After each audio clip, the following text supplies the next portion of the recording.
hear me also. Good morning. I have no idea if this is working. So many technical difficulties. Hello, welcome to today's live stream. The irony here is that I actually was starting the live stream 5 minutes early, and it didn't work. So I'm just waiting till people see me. They can say they see me. Music is loud. Okay, that can be adjusted. I see greetings from Denmark. Okay, whew, here we are. Oh, so hard. Oh, life is so hard sometimes. Technology. I was so ready. I had so much energy. I had a plan. I was prepared. And now I feel at a complete and total loss. Because mentally I sort of like checked out. I was like, it's not gonna work. I'm gonna just like stop. I was like two or fewer minutes from giving up. I also, unfortunately, am getting over a cold, but I felt the need to live stream today because, I'm going to discuss nature of code down in the third stop. I felt the need to live stream today because I am going to be mostly on hiatus for quite a bit of the summer. Hiatus not from producing content, but from producing video content, because I am hoping to focus my energy and efforts towards the second edition of the Nature of Code book, which I hope to finish by the end of August, and then be back full steam live streaming in the fall, and making videos that accompany the second edition of the book. That's kind of the plan. So let me just mute myself for a second here while I blow my nose. This is what's happening.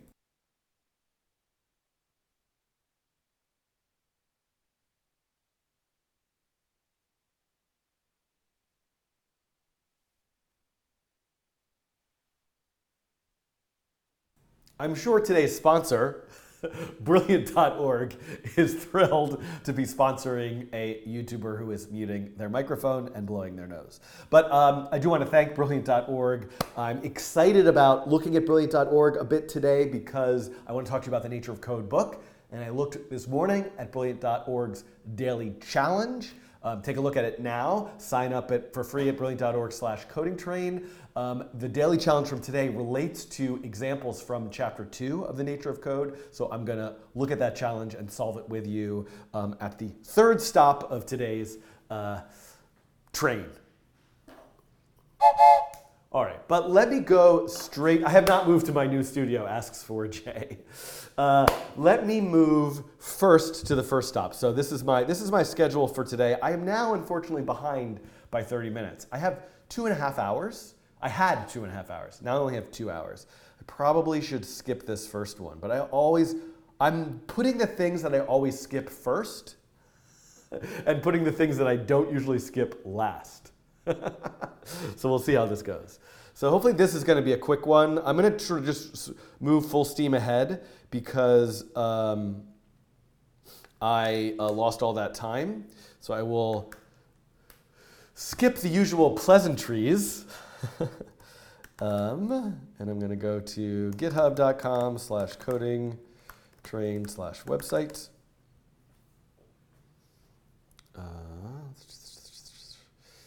And I'm going to go here. This is all I need. All right. Okay. And let me fix this. Okay.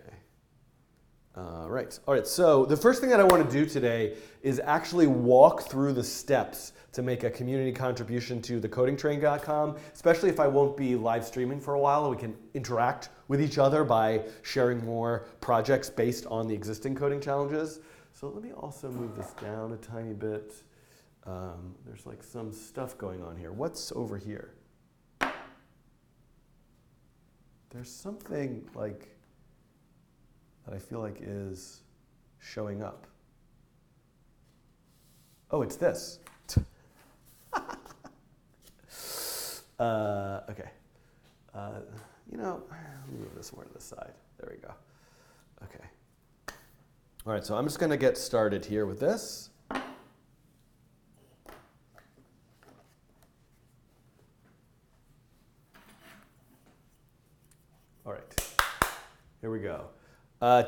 Just before I do this quick tutorial, Taser Cake is asking, what's today's schedule? Let me pull that back up. This is my schedule for today. I don't know that I'll get through all of it, but this is my goal. All right. That was very loud. Oh. And I do have a bit of a sore throat and still a sniffly nose. I had this terrible cold. It's so much better today. I think I was completely incapacitated on Tuesday, and today's Thursday. So yesterday it was sort of mild, and today I feel better, but there's some residual symptoms. You can probably hear it in my gravelly voice. Yeah, I should be singing the ukulele. That would probably sound excellent later.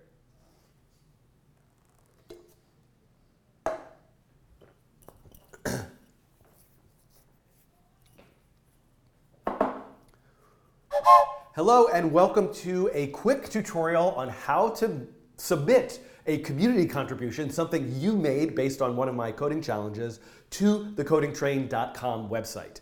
All right, so this is the codingtrain.com website. You can see the most recent coding challenge as of the time of this recording is number 147. I've done 147 of them, and it is the Google Chrome dinosaur game, but it was my own version with unicorns and that sort of thing. So if I click here to up here, I'm going to just click to coding challenges. And now I'm on the page with all of the coding challenges. So maybe you happen to make a project based on one of these. Let's find 10 print.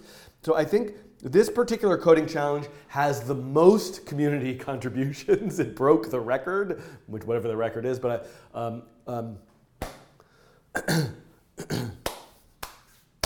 you know what? Let's try a little experiment here. I shouldn't do this on my live streams, but I'm going to anyway. I'm going to record this with the green behind me and Mathieu. So in the new studio that I'm planning to set up, my goal is to be able to record all the different views, cameras and screen captures to separate files so they can do more post-production and editing after the fact of the live streams. Right now I can't do that. Let me do my description. You the viewer of this live stream right now, you know what the codingtrain.com website looks like, or you could look at it yourself. So I'm going to just describe it, and then Mathieu, who does video editing for the Coding Train, will add it in the background after. Then when I do the actual tutorial of showing you the steps, I'll come back in. Okay. Let's just try this. This is going to be fun. Oh, and of course the camera goes off.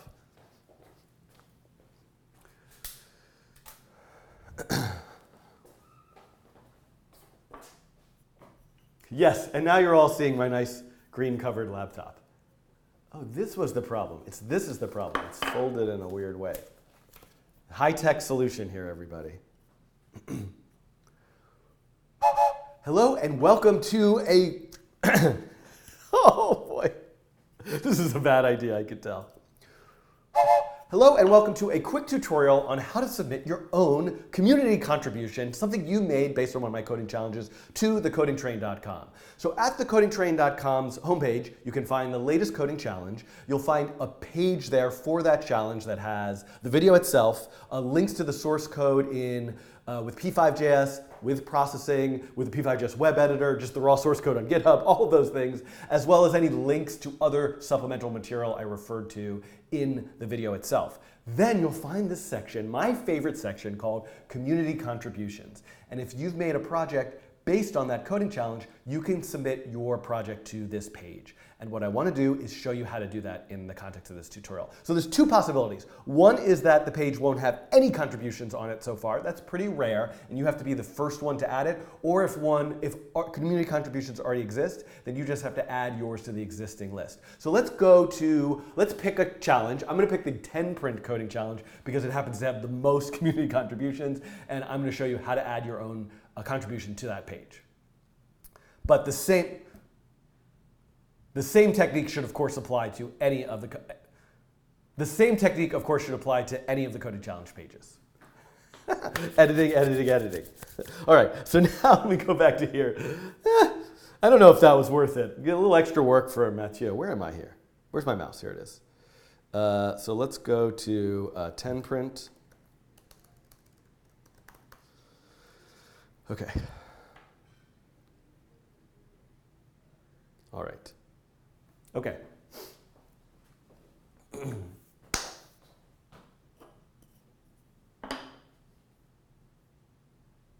just... All right. Oh no, I froze! I froze! I froze, and I wasn't recording to disk.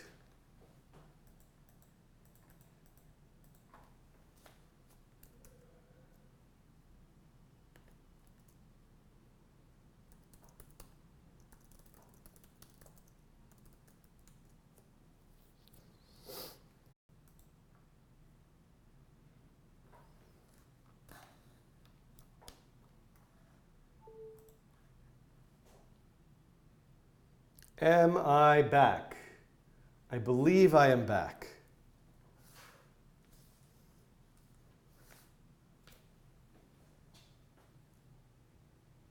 Let me know when you see me back. Hi again. Okay, so I don't have the chat up on the monitor that I look at over here that you can't see. So I will get that in a second. I'm just going to redo that explanation because it crashed in the middle of it and I don't think it was recording properly. Okay. Boy, we're really not getting through anything today. Thank you, everybody, for your patience. Welcome to Daniel Schiffman's No Good, Very Terrible, Horrible, Bad, Bad Day. Did I get that right? No Good. It's called Terrible, Horrible, No Good, Very Bad Day. Yes. I should get the chat back up, but let me just do this again. Okay. Hello, and welcome to a quick tutorial on how to submit your own project to the community contributions on thecodingtrain.com. So at thecodingtrain.com, on the homepage, you'll find the most recent coding challenge. And then if you click on coding challenges, you'll find all the coding challenges that I've done. And each one of those has an individual page with the description, the video, list of links of things, all the source code with the P5 web editor or on GitHub, as well as, here it is, my favorite part, the list of things that other people have made in response as creative versions or twists or improvements on the thing that I coded in the video itself. So if you're wondering how you can submit yours, I'm going to show you how to do that. So let's pick arbitrarily, not so arbitrarily, the 10 print coding challenge. It's the one that happens to have the most community contributions. Let's see if we can get another one to beat that record maybe. And I'm going to walk you through the steps. I'm going to make my own little twist on it, change the code, and then submit my own version to it. Okay, so let me go back to here. Hopefully that explanation made sense. I don't think the stream is really working, but yeah, this is on YouTube's end. This is not my problem. Ugh.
All right, okay. All right, you know, interestingly enough, I was streaming, because of all the problems earlier, I was streaming to YouTube's backup ingest server, and I just switched it back to the primary one. So hopefully that this is going to resolve that issue. I really think, I could be wrong, but I've had issues like this before, which were problems on my end in terms of a computer freezing or having a poor internet connection. That is not what's happening right now. All of the checks and tests that I've looked at, on my end, the data is moving out very, very fast. There's no bottleneck. Nothing is crashing or freezing, and I'm getting error messages from YouTube itself. So I could be wrong about that, but I really don't think this is on my end this time. And so let me get the chat back up so at least I can see it. Just bear with me for a second. And I'm going to move on. This is...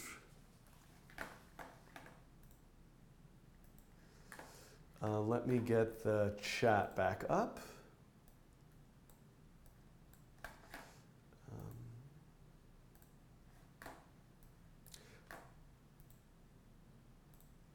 But I'm hoping that I have now resolved all the issues by switching back to YouTube's primary server. Okay.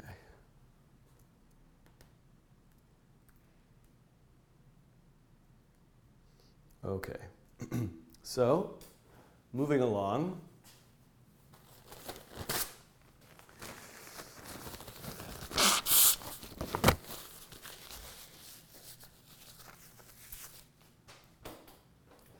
Okay, here we go.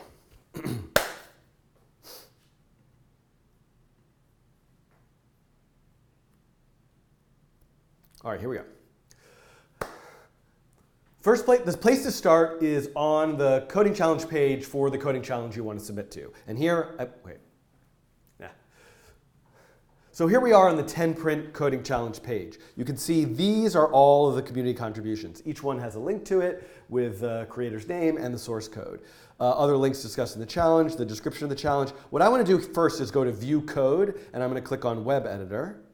And I'm going to open this in a new tab, which it does automatically. And then, oh, I'm not logged in. Hold on a sec. Hold on a second, everybody.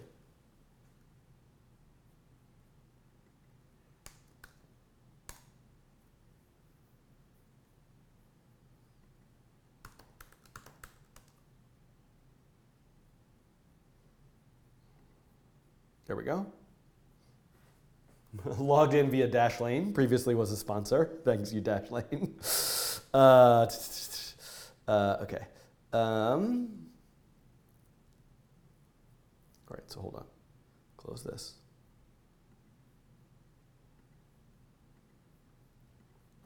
All right. Energy, people. Energy.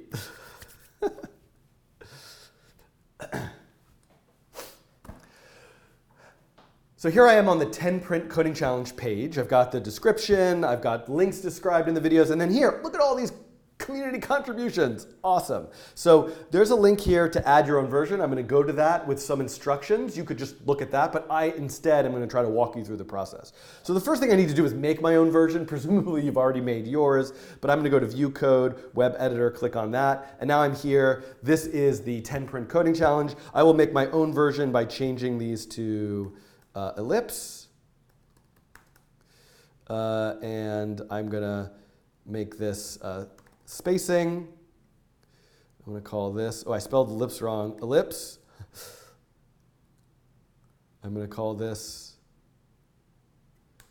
spacing, put them at X, Y. All right, then I'm gonna say fill, maybe we'll cut this part out. This is not important. Hold on. Let's try this again. I have to make my own version, so I'm going to click here, View Code. I'm going to click over to the Web Editor, and then now let me quickly make my own version. Wait, oh no. Wait, I got it now. Mathieu, you'll speed through this.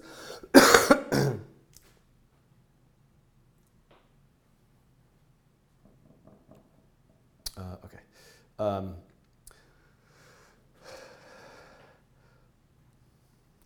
just going to start this over again.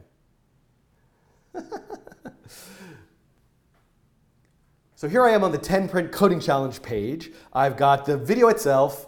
Oh, I already said that. I've said all this stuff. So here I am on the 10 print So here I am on the 10 print coding challenge page, and I want to add my own version. I should note that I can just click this link and follow these instructions, but I'm going to walk you through that right now. So the first thing that I want to do is make my own version. I'm going to go to View Code and click Web Editor, and I'm going to play it and quickly just make some changes. Oh, sickness is bad. So Mathieu, this will get sped up. Let's make my own version of this. ellipse mode, corner.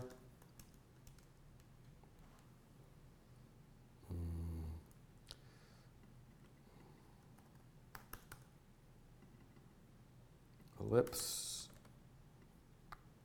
spacing, spacing.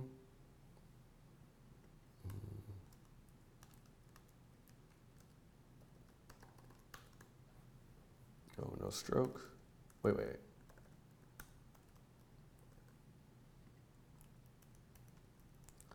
this. Fill. I'm just going to make it black or white. Okay. And why does it look so pixely? I don't really care about that, I guess. All right. Oh, shoot. I forgot that I'm logged in as the coding train, and I totally just overwrote the challenge. Okay, hold on. Let me get it back.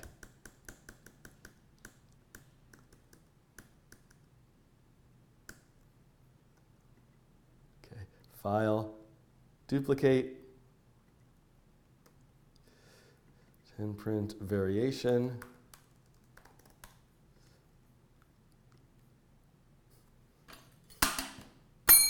Okay, I made my own beautiful variation of the 10 print challenge where instead of drawing a line forward or backward, I'm drawing a circle with a white fill or a black fill. There you go, beautiful, right? So this is the link to my sketch. I actually want to go here and do share. I also want to get this. All right, hold on. We need to talk about that.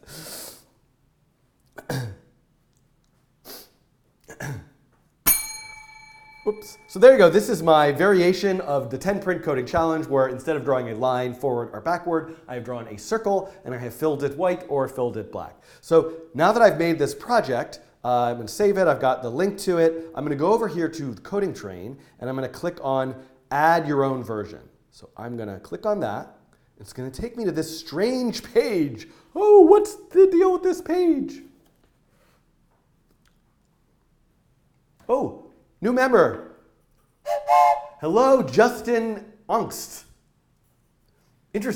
Welcome. Thank you. Yay!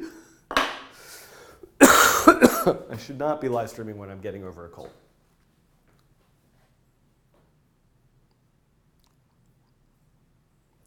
The format for this page is something called YAML, which stands for yet another markup language. Seriously. And you can see here, this is the metadata associated with this coding challenge. It has a title, the number of the challenge, the date it was recorded, the video ID, which is its YouTube video ID. That's where the source code is. That's the P5 web editor. These are various links. And what's most important here is contributions. So this is the part that you need to edit. And I would suggest that you just put yours at the end. You could slot it in wherever you want. You could put it first. I guess there's no actual system for this, but in terms of where I would ask you to put it, I think it makes sense to have these somewhat in order of contribution. So I'm going to go all the way to the end, and the easiest thing for me to do is to simply copy paste one of these contributions, which has 4 fields in it: title, author, URL, source. So I'm going to copy paste this, and then I'm going to paste it below.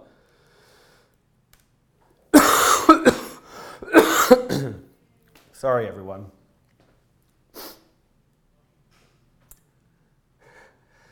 Now, I just realized you might be asking kind of an important question. Where am I? Where am I editing this? What's going on? So this is actually the GitHub website. You'll notice this is a URL on github.com.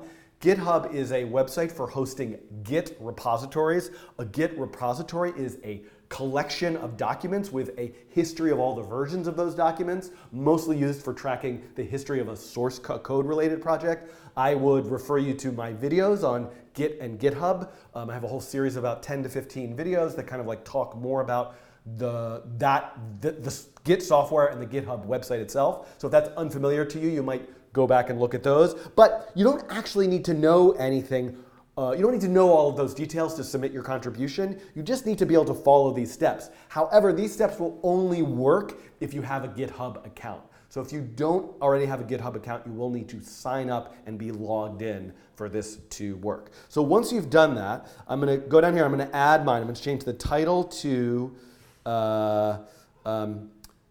Coding Train Demo Contribution. The author is me, Daniel Schiefman. And then now it's time for the URLs. So I'm going to go under Share. I'm going to consider, and again, yours might not be a P5 web editor sketch. It might just be a website. It might be a Git repository. It could be anything, but you just need a link to your documentation of the project.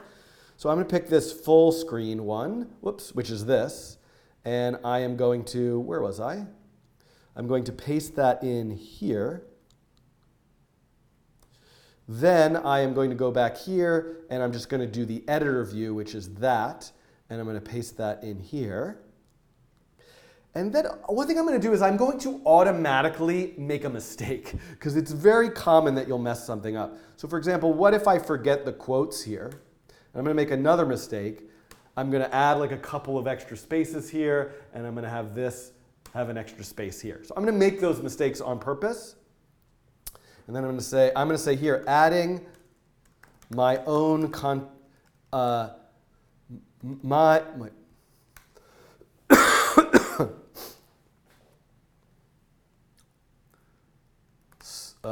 10 print contribution, circles instead of lines. Now here's the other important thing that I would really like you to do.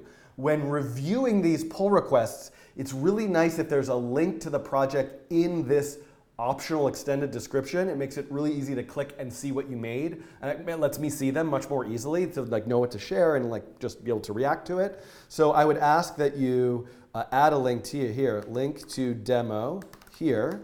So I'm going to go back to here. I'm going to go under share. I'm going to click this, and I'm going to click this. Now, then this is the option. Now it will say you cannot commit to the master branch, but I want to go to create a new branch for this commit and start a pull request. A pull request is terminology for Git and GitHub where you're saying excuse me.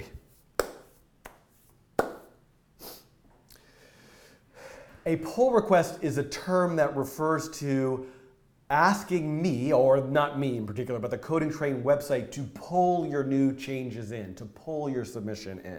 So I'm going to call this Schiefman 10 print contribute, just Schiefman 10 print. I'm going to hit commit changes. Now you can see this is now the last step here, open a pull request. And it's pretty much filled in for me now because it took the commit description in here. So I'm just going to click Create Pull Request. And then here is the next really important thing. And we're going to wait for this to run.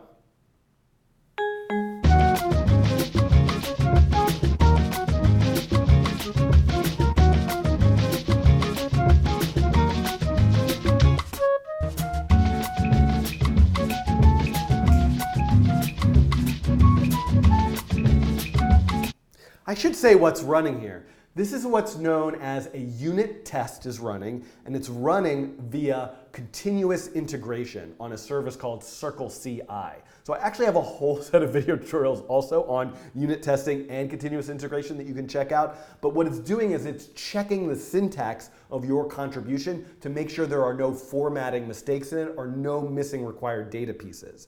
And it came back now, all checks have failed, meaning there's an error. So this is something that helps you when you make your submission know whether it was done correctly. And this is so sort of off-putting to have this big red X and you feel so terrible, like, oh, my submission was wrong and the test didn't pass. No. Feel excited and feel good about yourself that you stretched and made an attempt and tried to submit a pull request. Maybe it was your first pull request on GitHub. It doesn't matter that the check failed. It's just the computer checking it. You can now make some edits or you can ask for help. The Coding Train community is here on GitHub to help you fix it up and make sure your submission goes in correctly. But knowing that the test failed is a bit of extra information for you. So I could actually go click here on details, and it's going to take me over, and it's going to have all this information that I could scan through and try to find what the particular error message is. But usually it's a missing piece of data, it's a white space, extra spaces or extra indentation. I'm going to go and fix those errors now. And the way to fix those errors would be to go to Files Changed, click on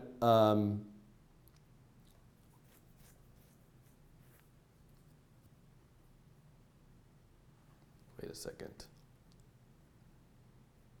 Isn't that where I want to go? Files Changed. Oh, edit file. Yeah, I guess it's just because, no. Is to go to Files Change and click on, maybe I should actually show those errors. Hold on. I just don't know if I'm showing anything. Let's see. Will this work for other people who are looking at this who aren't members of the Coding Train? Go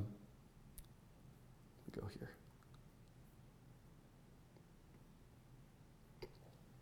Scrolling all the way down through all the tests, we can get to the end, and I can zoom in and it says, extra space at the end of this line, URL editor. So you can see this is the error. This is the error I need to fix. Unfortunately, it just finds the first error. It hasn't necessarily found all the errors, but I can go back now to my pull request. I can click on Files Changed. I can go here and click on Edit File.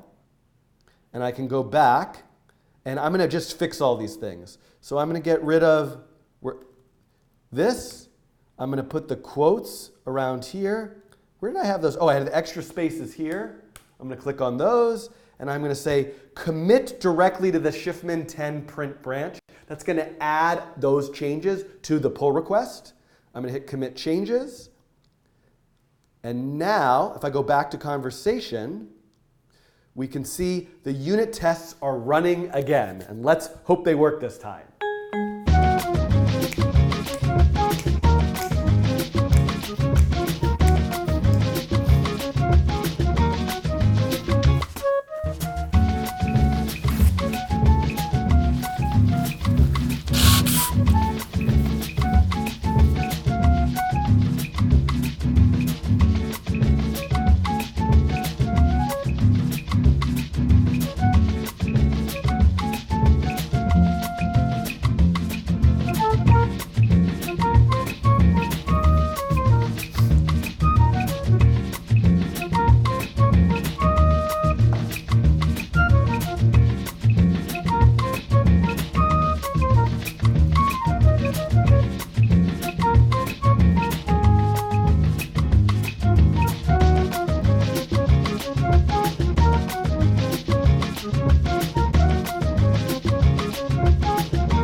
Oops. There we go. All checks have passed. This branch has no conflicts with the base branch.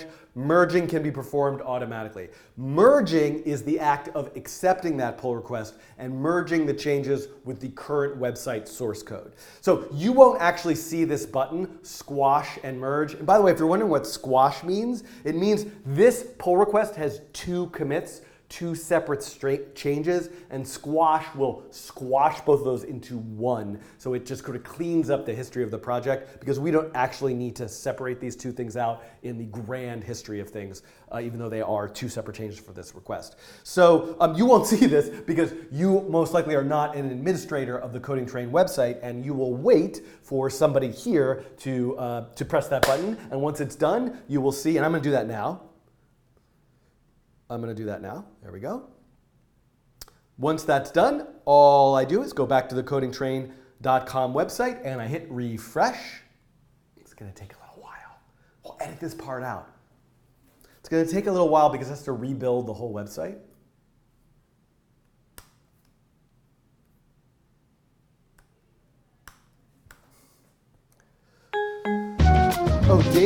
saying something.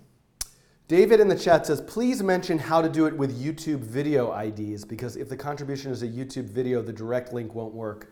Ah, okay. So that's something we should clarify. So that's something that would be really helpful, David, actually, to make a pull request to the instructions to explain that, but I will also mention it.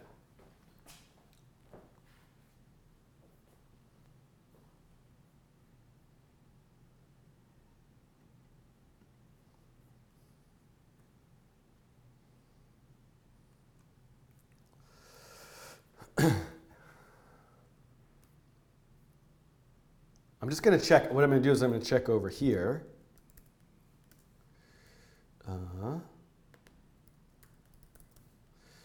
the challenge. Wow, it's still not there. How long does it take to rebuild the site? My goodness. Sushnata is asking, what if we want to upload code? I don't know exactly what you mean by that. But you can include a link to your source code in your contribution. This is not a general how to make changes to the Coding Train website tutorial. That would be a completely different type of thing. This is just about adding your contribution to the YAML markup. There it is. Okay, it's there. Okay. And now we can be on this page. I don't see my contribution there, but I can hit refresh. I'm going to hit refresh. And there it is.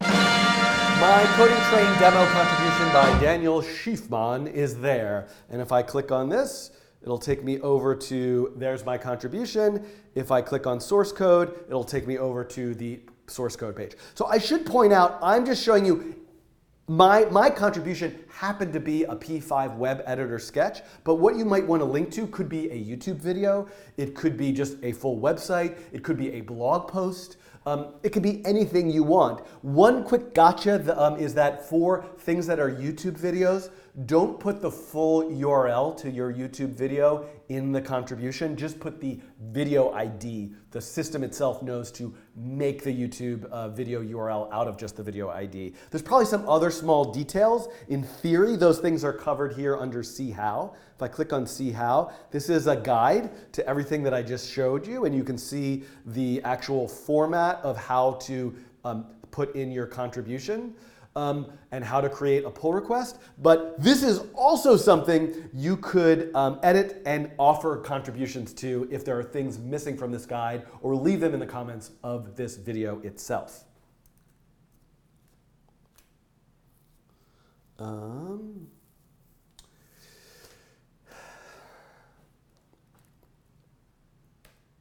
So thank you very much for watching this quick tutorial about submitting your own community contribution to the codingtrain.com website. I hope this encourages you to submit yours. Don't be shy, don't be afraid. We're here to welcome you in with open arms and rainbows and unicorns. To try, if this is your first time using GitHub, this is a great way for you to give that a try and see how it goes. So thanks so much, and look forward to seeing you in a future coding challenge and having your contribution on the codingtrain.com website.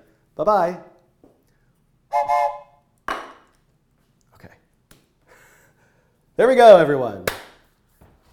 So Archer is asking, what if it's a malicious site? So nothing, we're going to check. I say we, there's essentially a group of volunteers.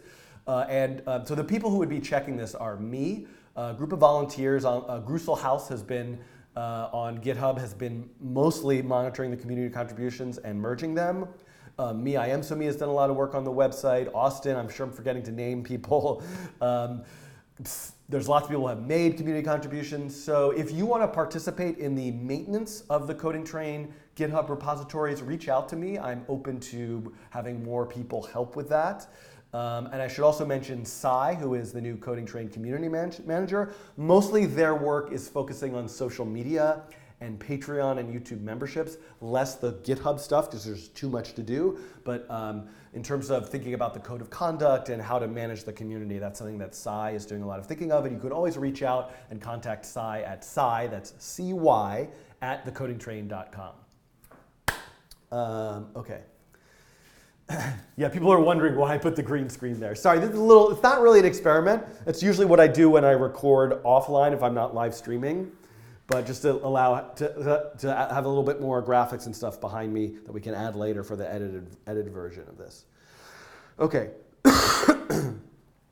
It is 12:10. Oh no, it's 12:10. 12:10. No, I have till 1:30. I was confused. I thought I only had 20 minutes left. I was like, oh my God, I'm not getting anything done. Okay, let's do the processing library.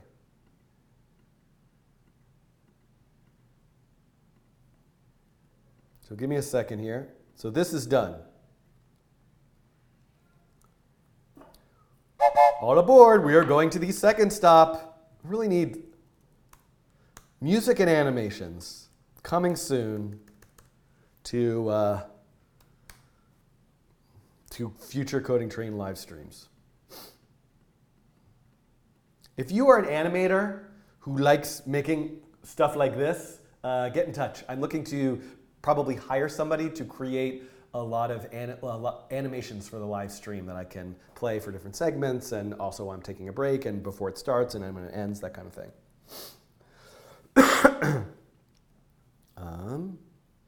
Okay, so we're going to open up Eclipse. Where's this?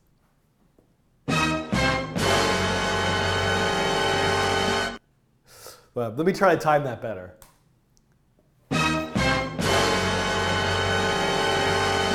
Hold on. I got a better idea. We're going to make this work.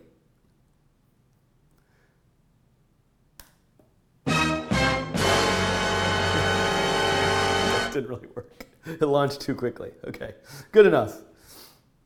Was written with a newer version of the product and be incompatible with this version. Wait, why am I opening an older version of Eclipse by accident? No, wait, why did I open up this old version of Eclipse? That was weird. No. Exit. Yeah, this one is what I want. Okay, hold on. I get another chance.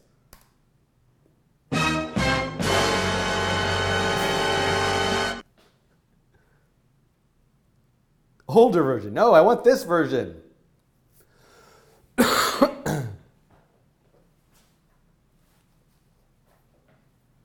Okay.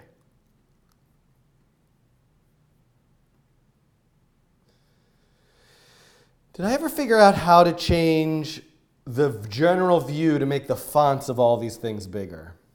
Oh boy. Editor. Preferences. Oh, I cannot. I think I'm just going to have to zoom. All right.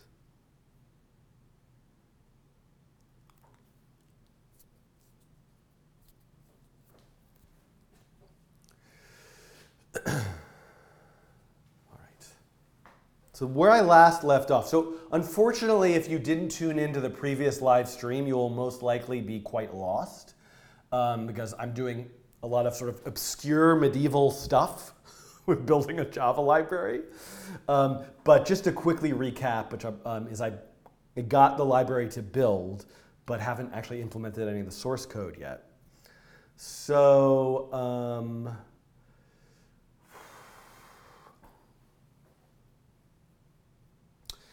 and so I'm going to finish that off. I'm trying to think of what is important for me to say and do here. Let me open up processing.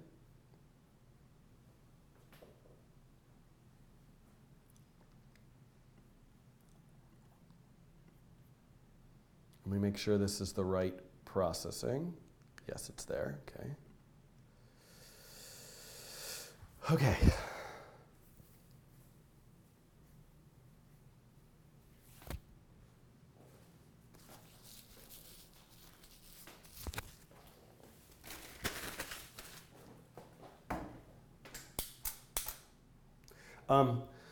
But don't fear. What I did in the previous live stream is currently being edited and will be uploaded. It probably took me over an hour, but it's edited down to 20 minutes. So there'll be a 20-minute part 1, which will show you how to get your environment set up. And then I'm hoping this will be an approximately 20-minute part 2, coding the library itself. And then maybe I need to make a part 3 about publishing your library, documenting it, that kind of thing. Okay.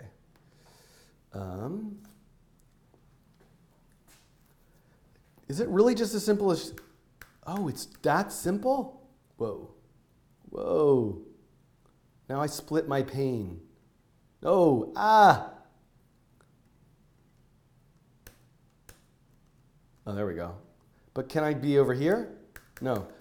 So this I was able to increase. I want to increase the size of what's over here, but I guess I'm just going to zoom into it when I want to look. So that's what I'll do. Okay. And then this over here is show view ant. Okay, so I'm going to close this right now though. All right. Will it work here? I don't know. We'll find out. Okay.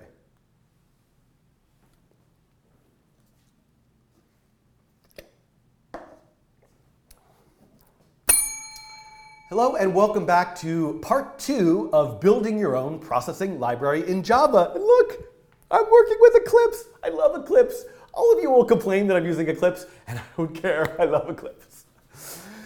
It's one of the first places I learned to program, so it has a special place in my heart. So what I did in the previous part, you're probably going to want to go back and watch it if you're here and you didn't, was set up the development environment. So install Eclipse, make sure I have processing installed, set up all the paths, the build paths, the project, the template, the cloning, all of that stuff. So what I am here right now, I successfully built the library. So it shows up now in processing under import library. And remember, I'm choosing open simplex noise as the topic. It's very arbitrary, but I want to build something that's actually useful and can be published as a real library. But the library is here. But if I click this, it automatically adds the import statement, which you can see is just template.library.star. So in this video, what I want to do is code the library itself and make one example that uses it. Probably the hardest part of making a library is being thoughtful about the design of the library API itself, how you make the examples, and as well as documenting it. So that's more of a sort of broader topic related to how to maintain and publish an open source library. But I'm going to mostly focus on the technical details of building the thing, and maybe towards the end I can circle back and talk more about those sort of like key important concepts and topics to having a kind of healthy open source project. So first thing that I want to do, if I want to customize this, it should say something like import shiftmin.opensimplexnoise or something like that. I mean, I don't think that's what I'm going to call it. I'm going to go back to Eclipse. I'm going to go over here and I'm looking for under source. And so look, this is what's known as a package, template.library. And so because the package name in the template is just template.library, that's why the import was template.library. So I'm going to right click on this. I'm going to go to refactor and click rename. And then I'm going to come here and I got to pick a name for it.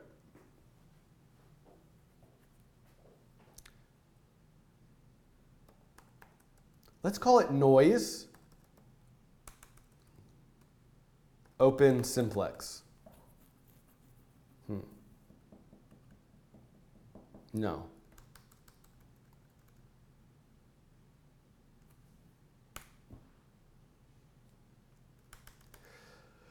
Let's call it algorithms.noise. Ultimately, I think what could be exciting about this library is to implement a bunch of different noise algorithms. Open simplex noise, fractal noise, gradient noise, whirly noise. So many different kinds of noise algorithms could be in here that would be additions and enhancements to the built-in kind of original Perlin noise algorithm that's in processing itself. So that'll be my name. I'm going to click OK. Excellent. Now I want to go into the source code, which is called Hello Library. So I am going to rename this also by going to refactor rename. And I'm going to name that, let's call this particular Java class open simplex noise. And I'm going to do finish. Okay, great. I'm going to go over here, and there we go. So now I'm going to hit save.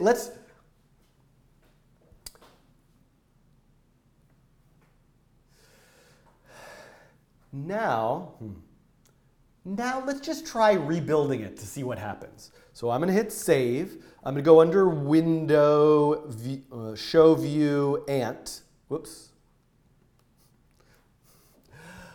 Let's try rebuilding the library. I don't need to rebuild it at every single stage, but let's just rebuild it to see if what I did at least sort of shows up with the proper naming conventions. So I'm going to go to Window, Show View, Ant. Click here.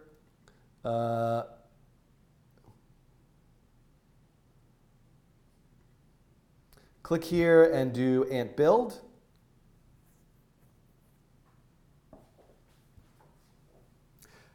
Build successful is what you're looking for.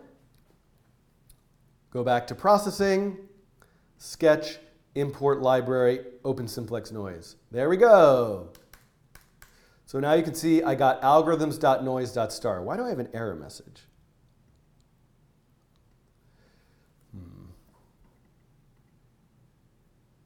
I have a feeling, hold on a sec.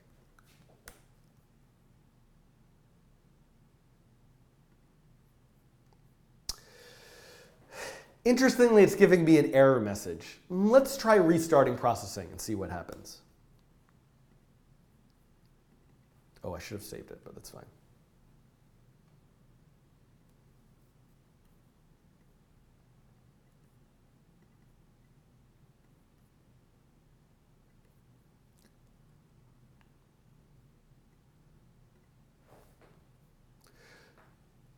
All right, I restarted processing and the error message went away. So certain things that you change, if you're changing the package name, even though the new library files are being built and brought over into processing, processing has sort of like loaded what it thought all the package names were when it started up, so you have to restart. So I don't think with every single change you make while you're building the library, you're gonna have to restart processing, but that certainly is something you'll have to do from time to time.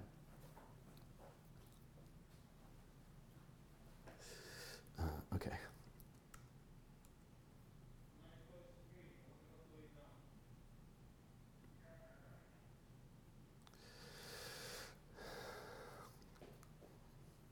So let me do this. Let me make this bigger. Okay, how's that font size? Make it a little bit bigger.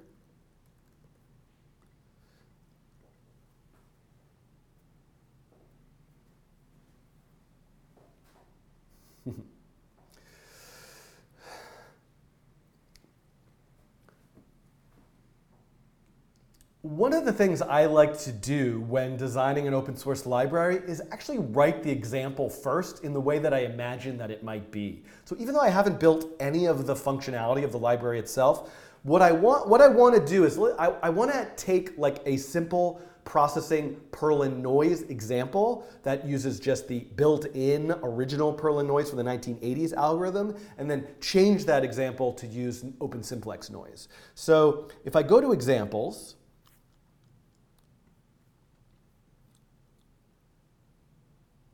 math is what I'm looking for, basics.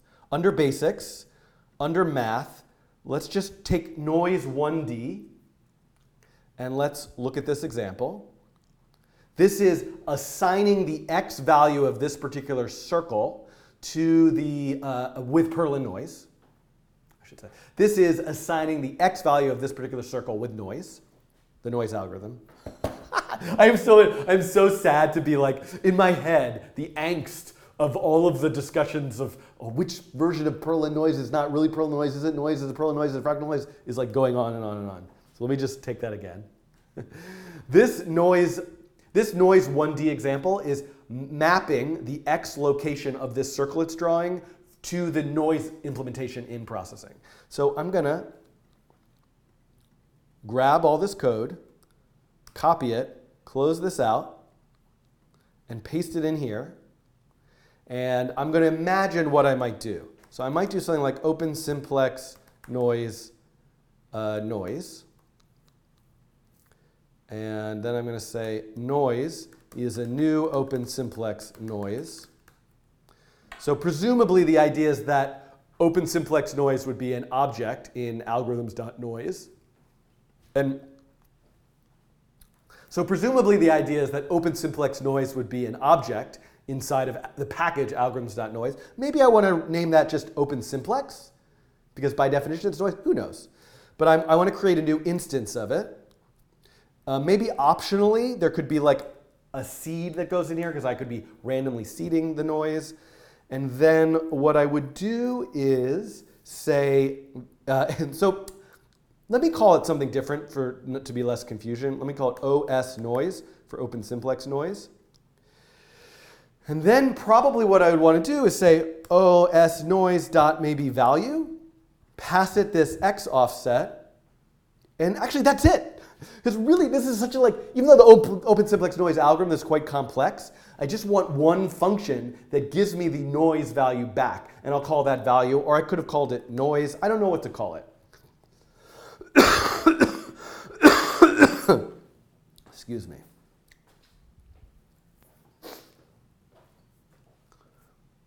But again, these types of naming an API design decisions, while incredibly important, I'm going to maybe tackle later and through user testing and discussion, and are less crucial right now in terms of the nuts and bolts of how to build your library. How to think about making an open source library. It's so important, but right now I can kind of just pick something. Let's pick value.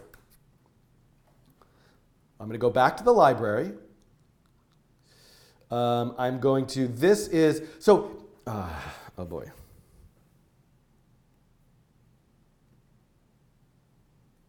Oh, so much boilerplate.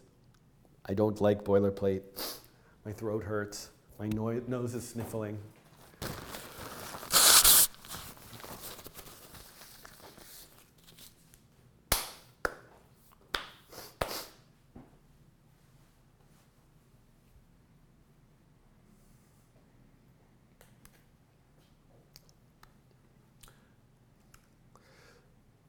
Let me go back to the library code, and I'm going to add a function now. I'm going to add a function called public value, and it's going to receive an argument like x offset, x off, and I'm going to say return -5. So I just want to test out this idea. I want to add a function called, this should be public float value. Because it's a Java function that returns a float. It receives a float. So again, this is not the open simplex noise algorithm, but I am just going to have it return -5 to see if it works. And let's actually just give it the number 50.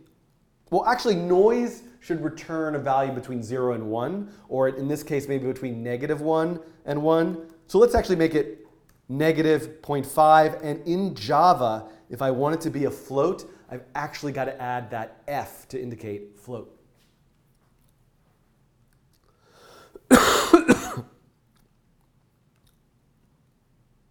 So once again, I am going to build the library.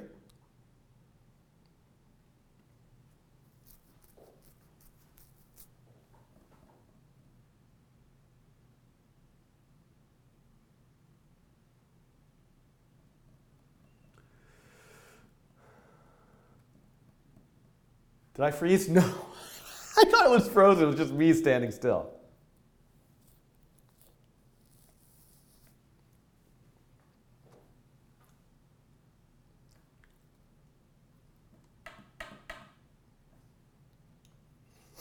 Yeah, I'll have to get, Simon and David are both discussing that actually the open simplex noise algorithm doesn't support one dimension, but we could just fix the second dimension, so I will handle that later.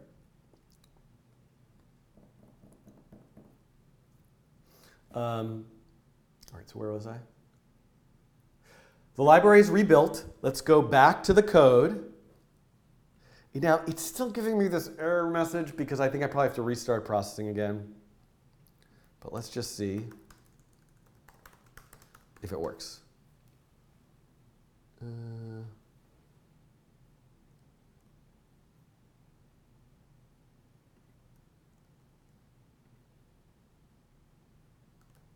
Oh, oh, okay. I just had to run it actually, and I did. Okay. Oh, wait, I'm getting an error. The constructor open simplex noise is undefined. Why am I getting that error? Because I have a constructor open simplex noise. Oh, it needs this thing p-applet the parent. Aha.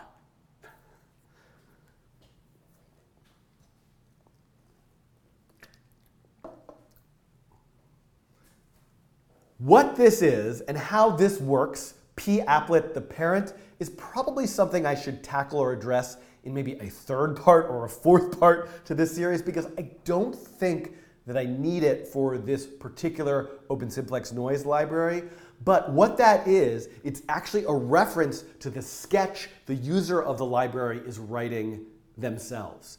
Because there are times where the library has to interact with the sketch. Maybe the library triggers a callback event. The video library does that, for example. The sound library, I believe, may do that as well. Maybe the library looks up a particular property that's been set by the sketch itself. So this is a way of having, I don't know, that didn't make any sense. Cut that last sentence. This is a way of having the library know something and communicate to or execute functions in the user's sketch itself. It's not something I necessarily need for open simplex noise, but let me just keep it in here for right now. I'll decide later if I can remove it. But this is not a flaw of the library design. It's now a flaw of my code where I need to say this. The keyword this in Java refers to this class, and your processing sketch is actually a class that's just hidden from you when you're working in processing itself. So now, let me run this, and we can see negative 320. Why is it negative 320? Because I'm multiplying it by width. So that's right. Width is 640. The only noise value I ever get back is negative 0.5. Multiplied by width is 320. So now we're building the library, and we added our own function to a particular class in the library itself. The next step is let's actually put in the open simplex noise algorithm. So let me find that.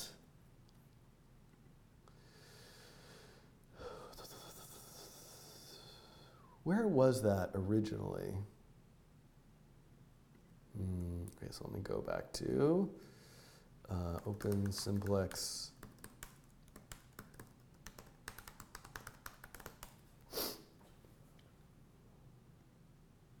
Any of these will work.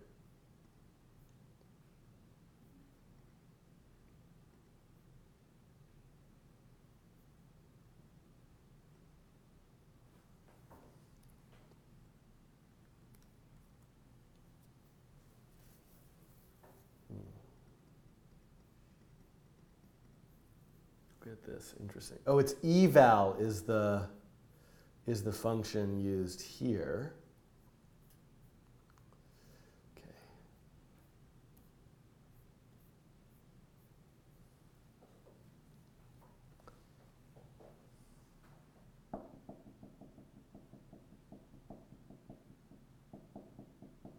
I'm trying to decide what to do. So let me ask your advice here. I'd particularly love to hear from anyone. So I have two choices right now. What I really was thinking that I would do is I would have just I think I want this open simplex noise implementation to remain entirely intact as a separate class, and then I want to wrap it in my own thing. The sort of issue is it is called open simplex noise, and that's what I called my class for the library. So I could just like add my processing library stuff to this. I think I don't want to do that. I think I've decided.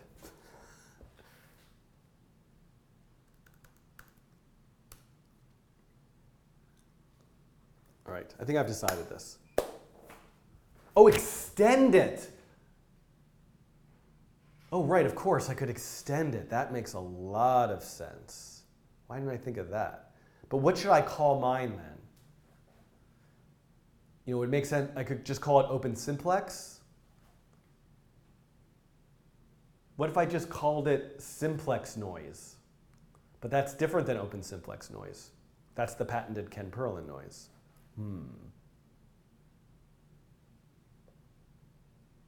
OS noise?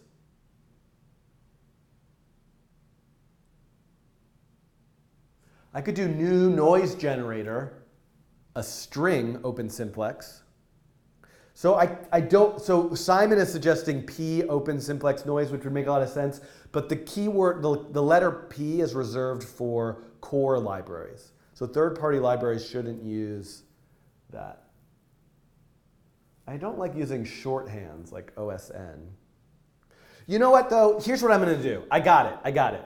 I'm gonna rename this class to like open simplex noise Spencer or something, or KS for this implementation, and then I'll extend it so it'll still be open simplex noise. Let's do that. Okay.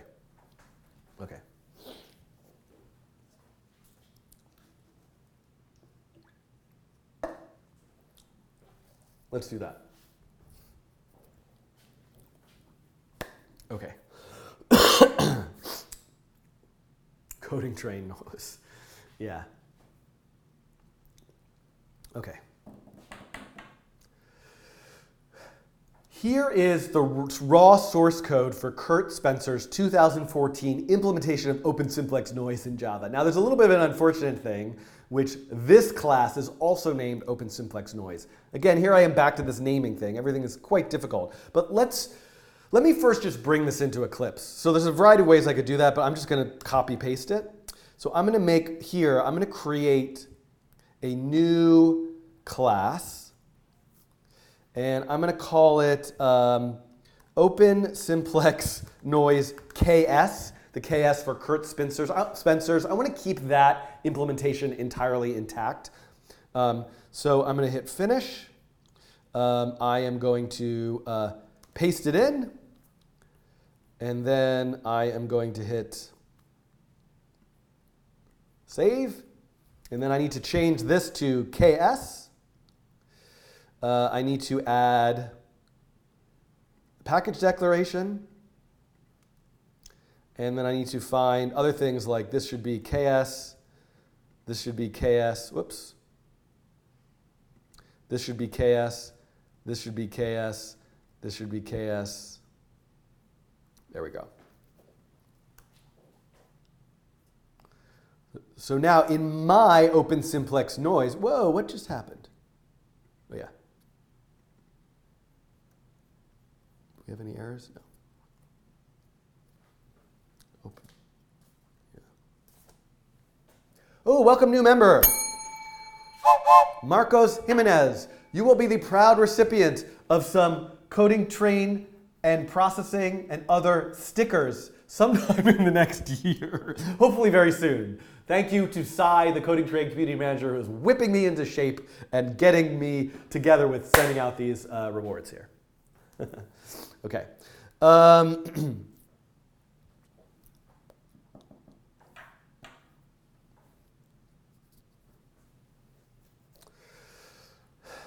Now I'm going to go back to my open simplex noise class, and what I'm actually going to do is say extends open simplex noise KS. So what I can do basically is keep the original implementation intact, but have open simplex noise inherit everything from it and add whatever I need for this particular implementation. So when I create it, I'm going to give it a reference to the parent as well as optionally a seed. So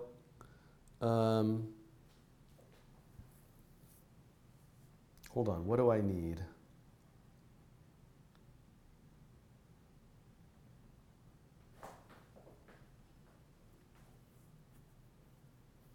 So how do I say super, right?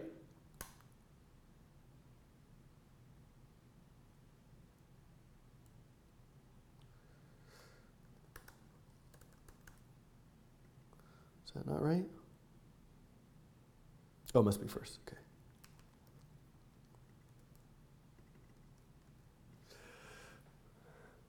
Now I can generate the open simplex noise through the parent constructor just by referencing super. And let me also give it a seed. So I can also say p applet parent long seed, or actually let me just say int seed because that's what you'd be getting from processing more likely. And then I can say super seed. And then I can also say this parent, or the parent. So this is, I believe, no? How do I call, like, can't, oh no, because that has super in it. All right, whatever.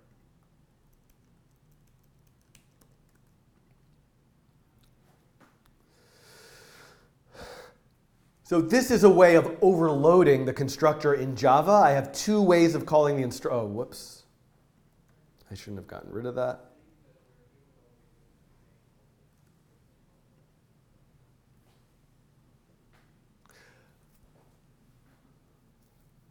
If the original class was a member. Yeah, I'm wondering about that too. So that's how I would have normally done it. Just make an instance of open simplex noise. Would that be better than this extend?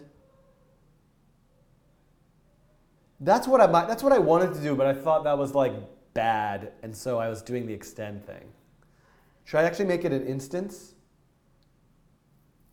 What do you think? Like the other option, the other option would be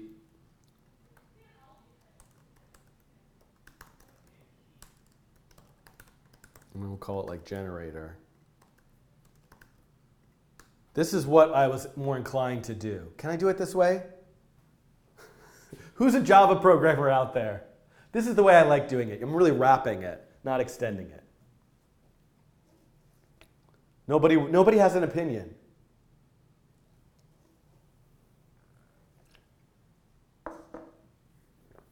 There is a constructor in the parent class with seed. Composition is better than extension. That's called composition? I did not know that. Yes. All right, I'm going for it.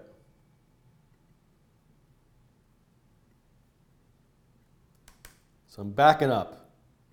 I don't like this way. Actually, let me just undo.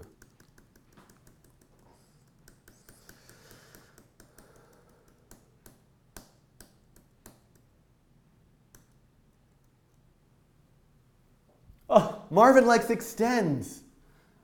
Alberto likes extends. Nikki likes wrapping. You should use extends. It's a lot more normal as a Java programmer. I didn't know that that's called composition.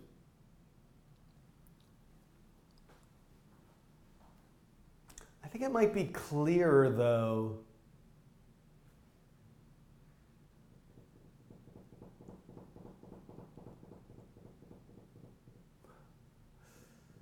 Oh, this is so hard. Now I've gone down a rabbit hole that I didn't want to go down. Extend.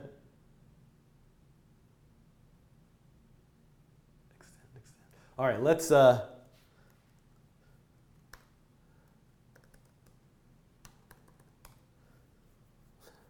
just curious. Oh, this is like whatever.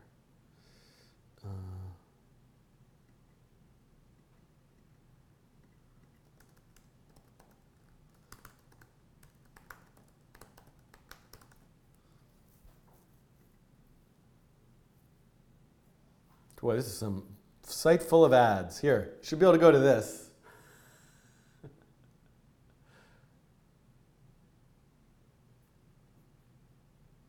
I'm going to vote for composition. Woo, it's won! Composition won, everybody! Yay!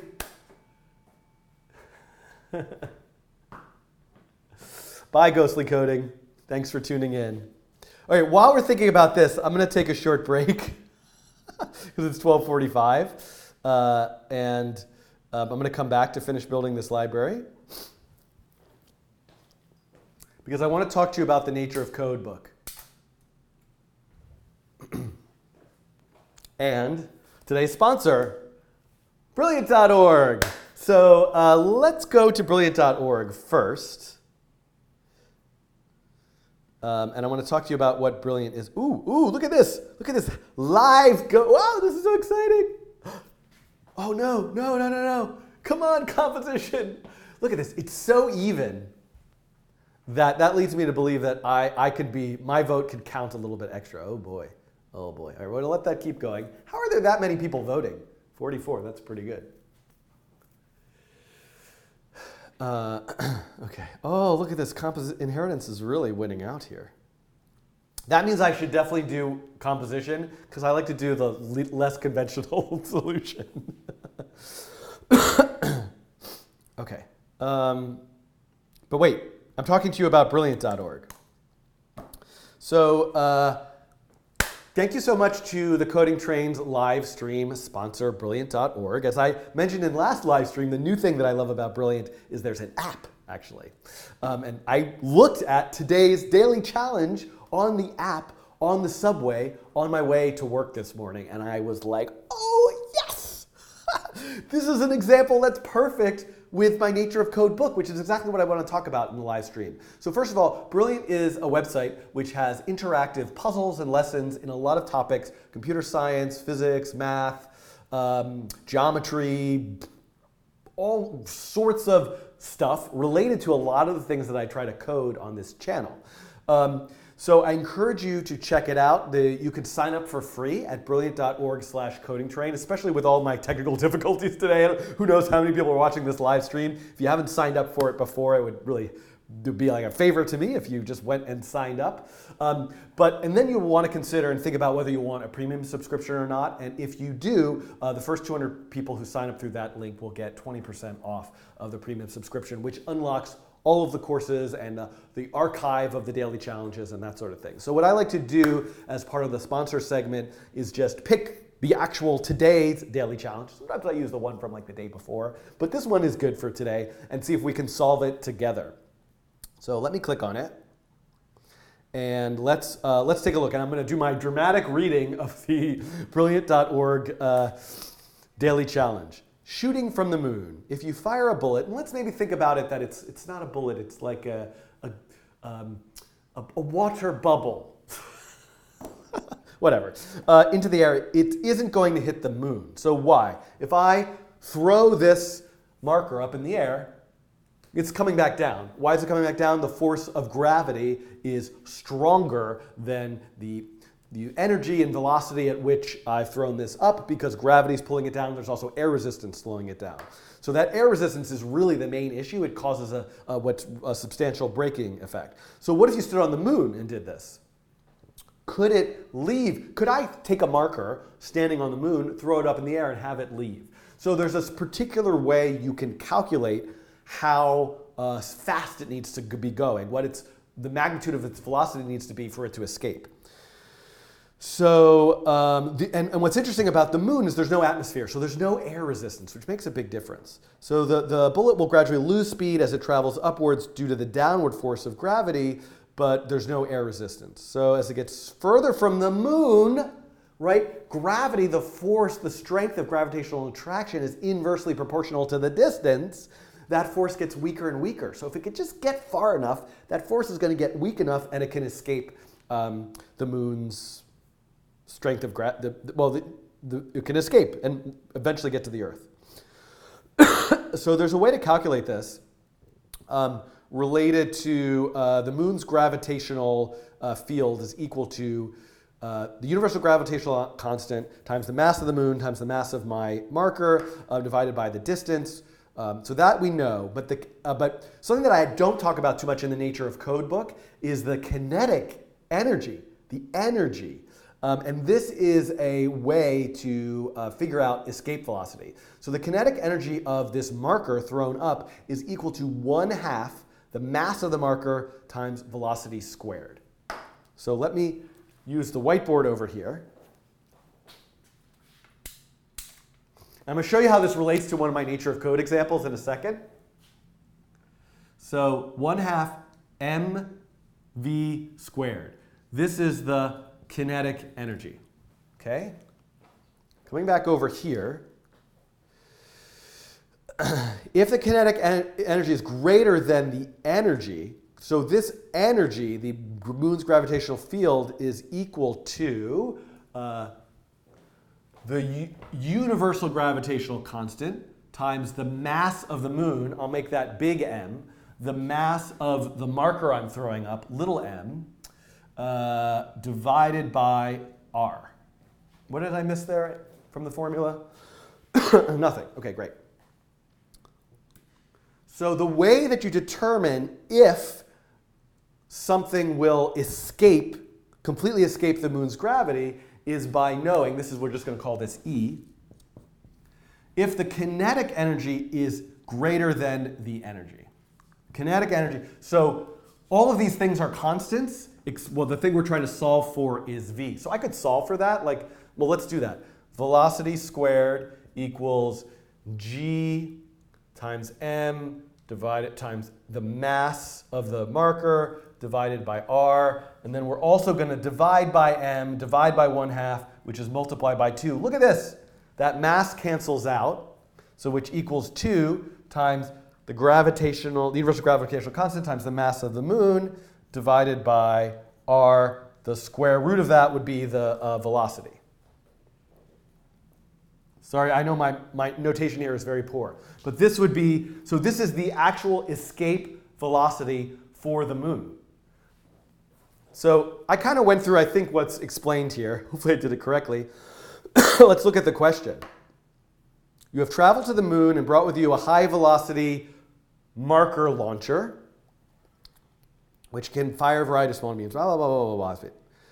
Okay. For your launcher, the mass of the object does not affect the initial speed. So which object would you fire to have the best chance of escaping the moon's gravity and getting back to Earth?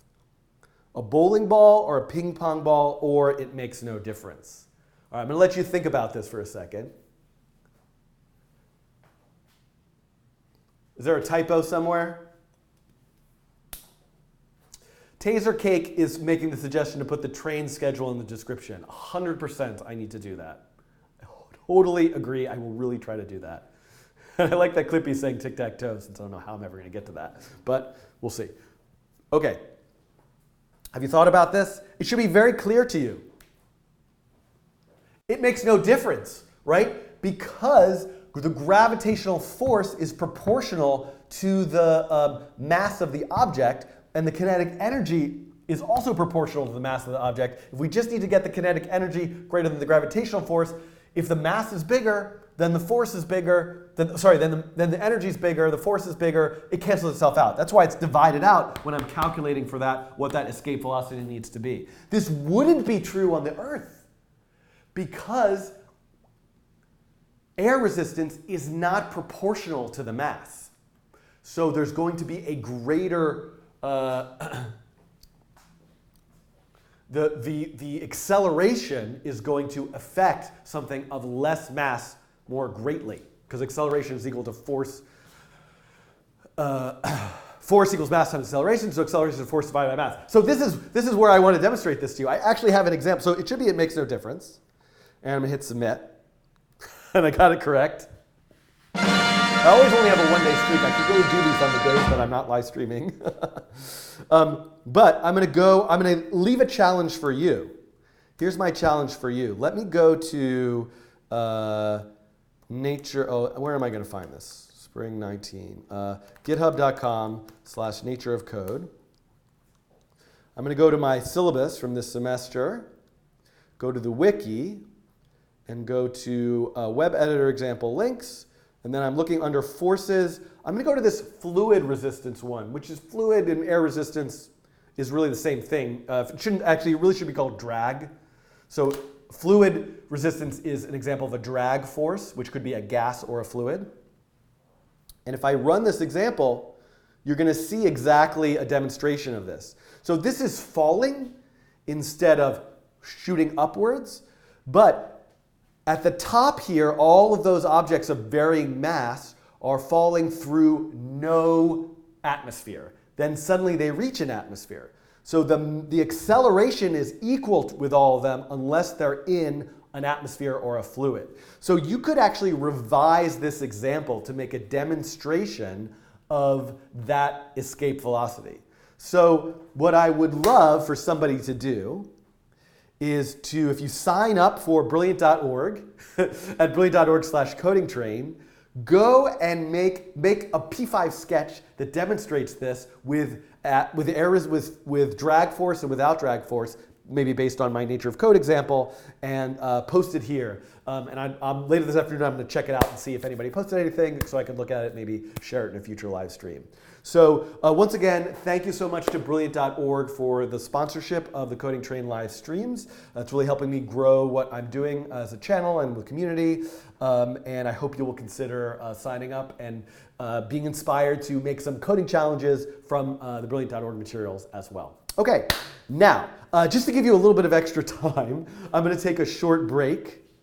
I'm going to leave you, if someone could post this particular sketch into, oh, you can't see the URL. If someone could post this particular sketch into the chat, if people have, well, I'm going to take like a 5-minute break. I will bring this back up. We've done our third stop. I'm going to move this down. Fourth stop, processing library continued. Fifth stop is Tic Tac Toe. I don't know if we're going to make it to that stop.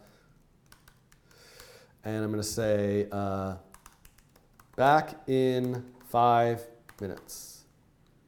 Okay, so,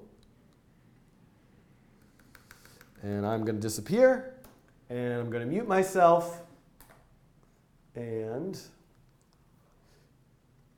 I haven't muted myself yet, have I? So please take a minute to sign up for Brilliant.org and work on that problem if you're interested, and I will be back in about 5 minutes.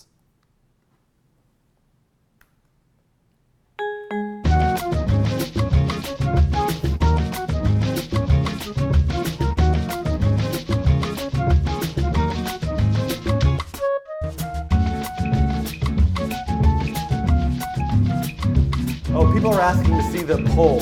So let me actually just pull that up real quickly. Hey! Composition is winning. Exciting. Oh! And welcome new member, E.V. Evans. Evans. Thank you. You'll be receiving your Coding Train stickers sometime in the next 7 to 10 years. No, hopefully much sooner than that. Thank you to Cy, the Coding Train Community Manager. Reach out to cy@thecodingtrain.com to make sure you get your Slack invitation as well.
As always, I always forget the this dot, this dot, this dot, this dot. I'm gonna do this dot, this dot. I'm gonna do this dot, this dot, this dot. I'm gonna do this dot, this dot. I'm gonna do dot, this dot, this dot, this dot, this dot song. This dot, this dot, this dot. Never forget this dot, this dot, this dot, this dot, this dot song. This dot, this dot.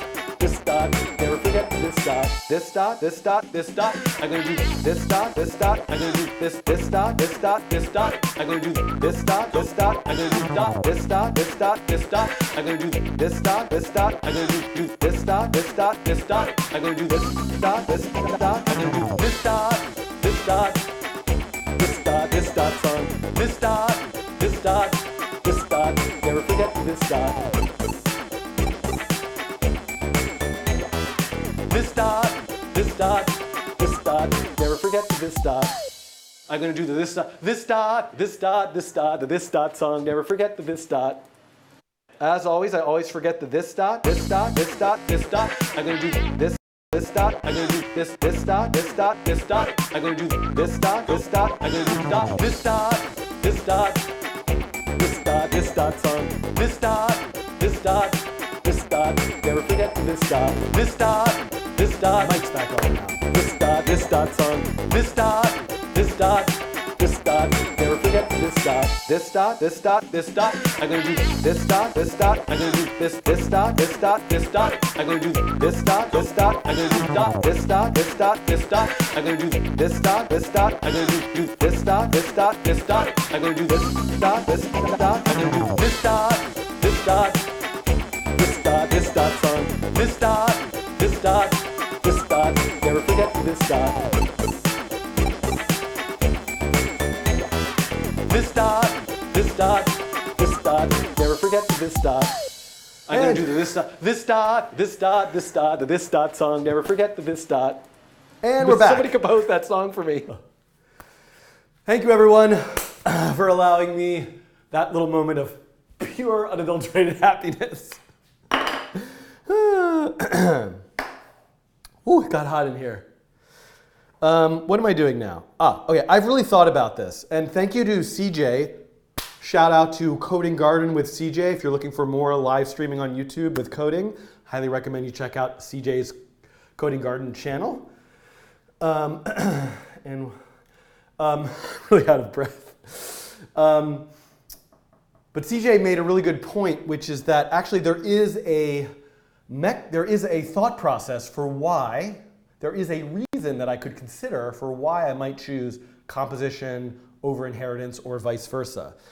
And so let's take a look at the poll, which it's interesting how composition has really outpaced here inheritance, but I think there's actually a reason for one or the other. And I have a specific reason why I actually, in this case, want to choose composition, although I could imagine the library being done in another way. And I will address that in the actual tutorial that I'm about to continue. So Mathieu, good luck to your editing. You are a true genius, so I don't worry about you figuring this out. But I am going to close out of these. Did anybody, by the way, make a, let me just check.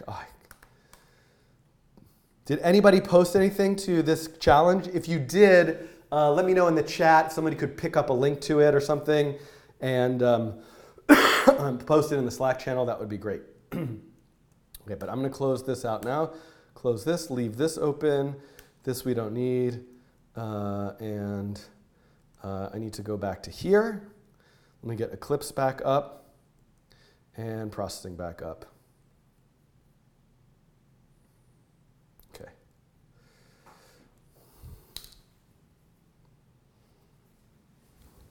All right, hold on a sec.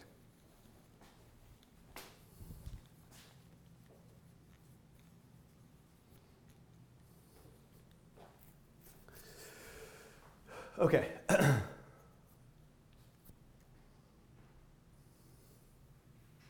Talked about the my parent thing and that. Okay. I think I know where I am. Okay.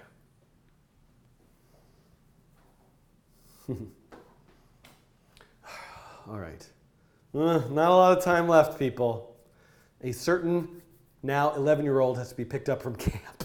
So that's a thing. You know how I often am like in my live streams, I have to leave at this time, and then somehow it's 2 hours longer. That won't be happening today. But let me at least see if I can get through this. I don't know about Tic Tac Toe. Oh, I would love to do Tic Tac Toe. We'll see. We'll see. All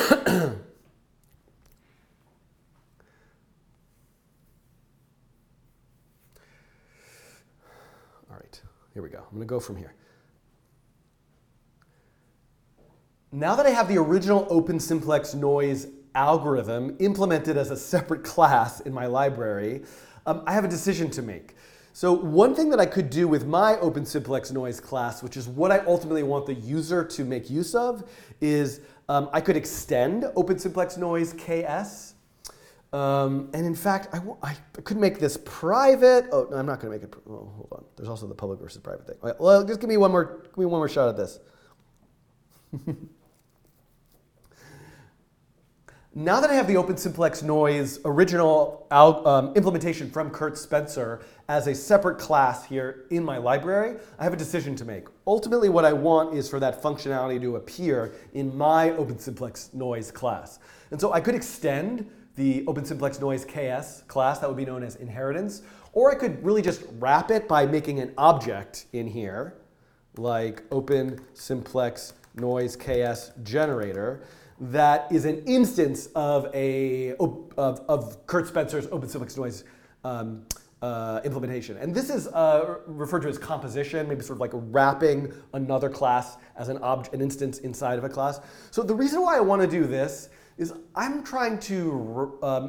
trying to expose the full implementation and just add a few like window dressing things to it, although that would be a legitimate way of designing this library. But I want to do it this way just to kind of really hide that, but have my own set of functions to that make use of the implementation there. So I'm going to do that here. And then so in the constructor, I need to create a generator equals new open simplex noise.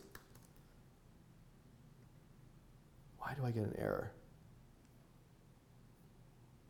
Oh, sorry. To create a new open simplex noise KS.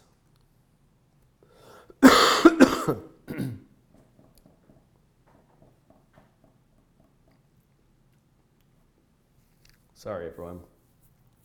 Whew.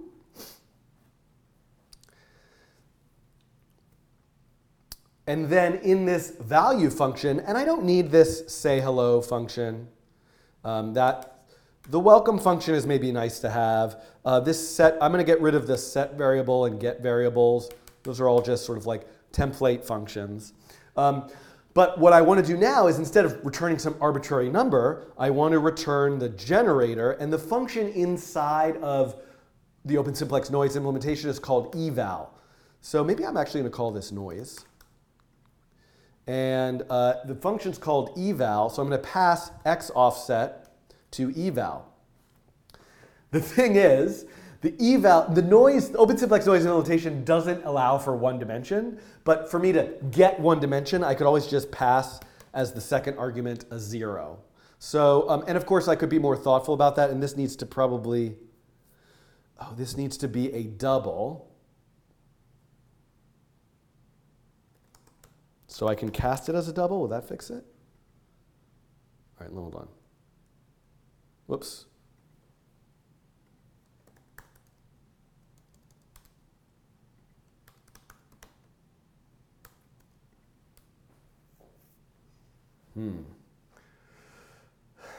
So why do I have an error here?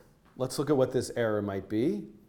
Cannot convert from double to float. Oh, right, because open simplex noise implementation is all done with doubles, but processing and sort of like simplification only works with floats. So here's where I can now change this to be a float. And there we go. So now I have essentially wrapped the eval function, which works in 2 dimensions, to work in 1 dimension with floating point numbers. And now, if I rebuild the library,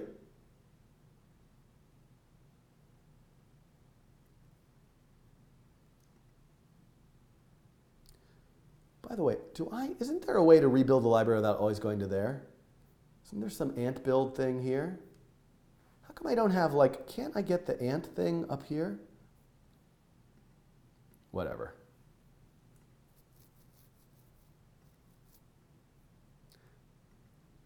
If I rebuild the library, oh, there's a keyboard shortcut. Option Command X Q?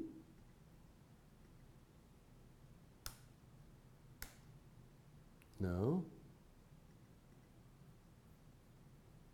Oh, all right. Let's just build a library the regular way that I know how.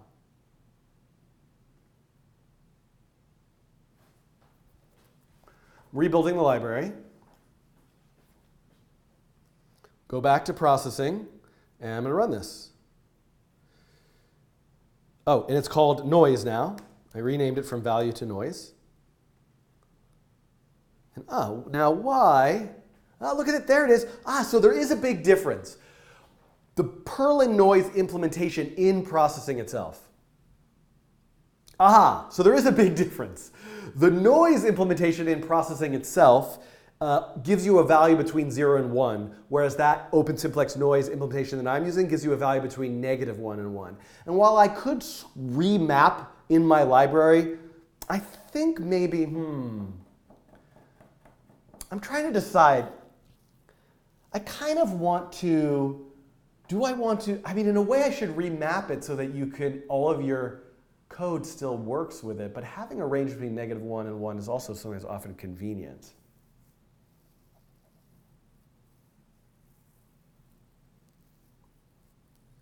Feels wrong not having a default constructor. I don't know what that means.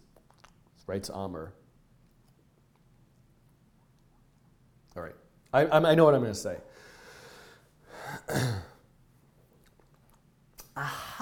So something interesting here is that I'm getting negative and positive numbers. This is because, the noise implementation that's built into processing gives you a value between 0 and 1. That open simplex noise implementation,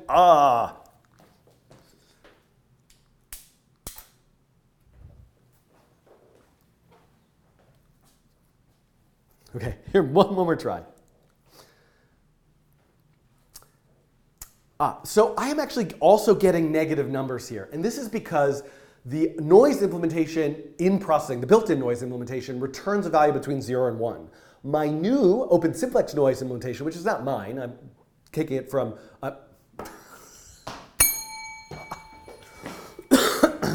I really shouldn't allow for editing. I give up. I've totally done all of my YouTubing the wrong way, but it's too late now. I must plow forward. So this circle is disappearing off the screen because I'm getting negative numbers. The built-in noise implementation in processing always gives you a value between 0 and 1, whereas this open simplex noise implementation gives you a value between -1 and 1. So there's probably some advantages for me keeping that range between -1 and 1.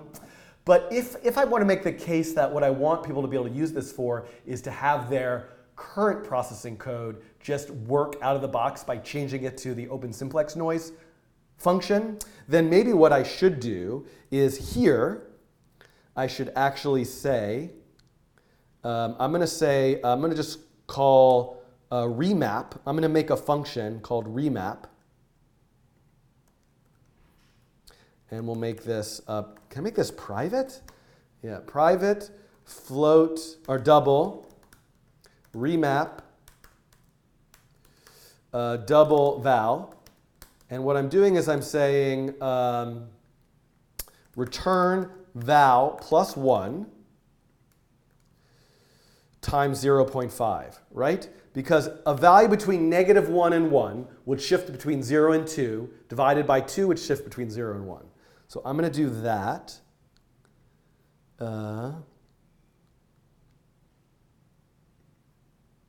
Remap. So what's my error now?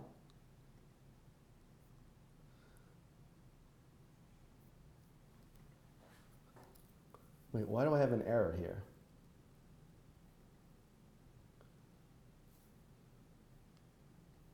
This is a double.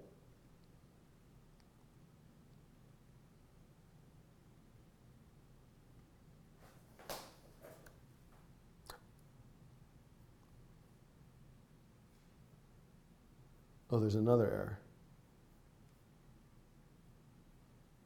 What do I have on here? Oh, because I made it private? What? No.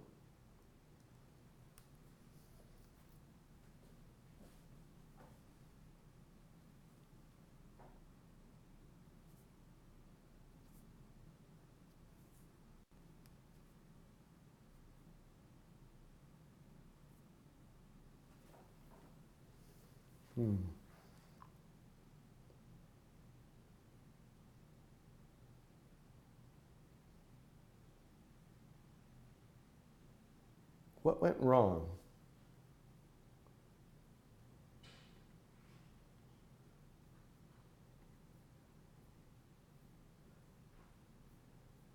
Oh.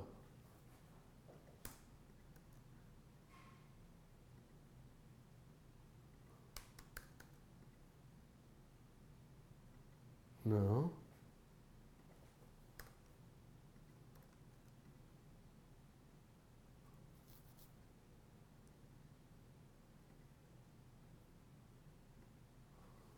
It's so weird. What's going wrong?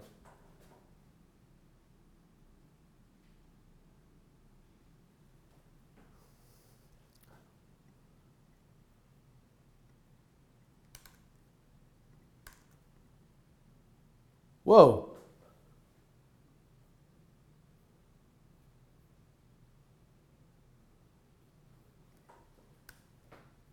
What's the noise? Chaos can't be.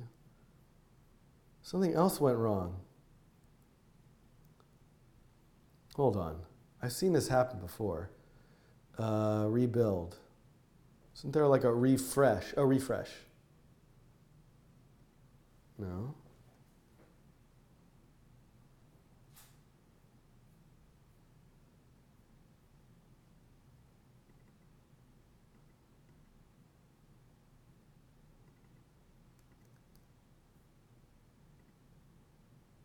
Huh? What's going on?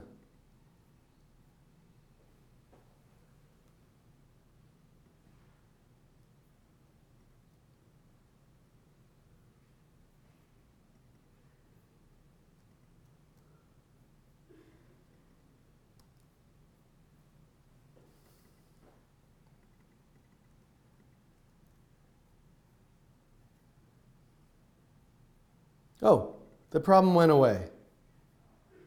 I don't know what just happened. And put this code back.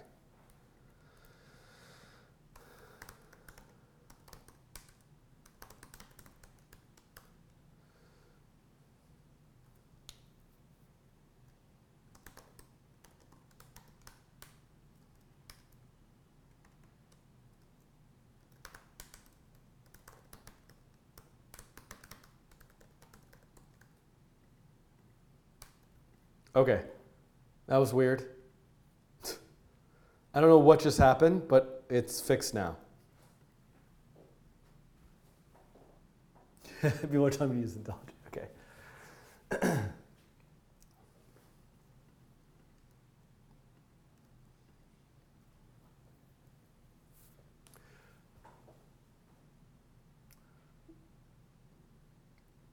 Let's now add functions, right? So I could rebuild and test this, but I'm pretty sure that correction will work. Let's now add functions for 2D, 3D, and 4D noise to make sure those work as well. So I'm going to do this. I'm just going to do this a few more times.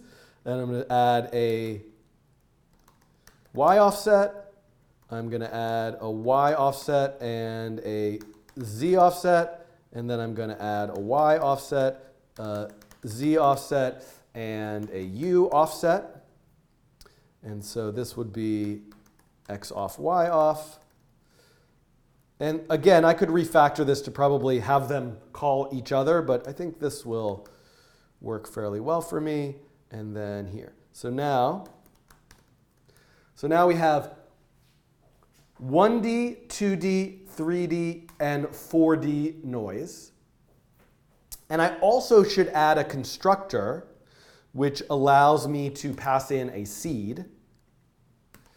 So I'm going to say int seed, and I'm going to pass that seed to open simplex noise. And with no seed, what I'll actually just do is say, I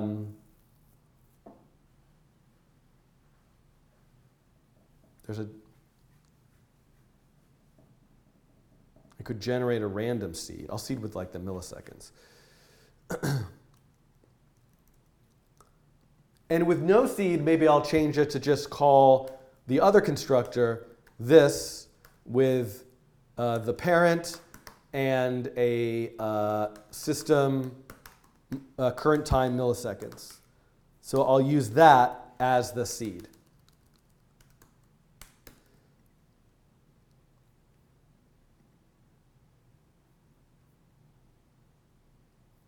Oh, and this should be long.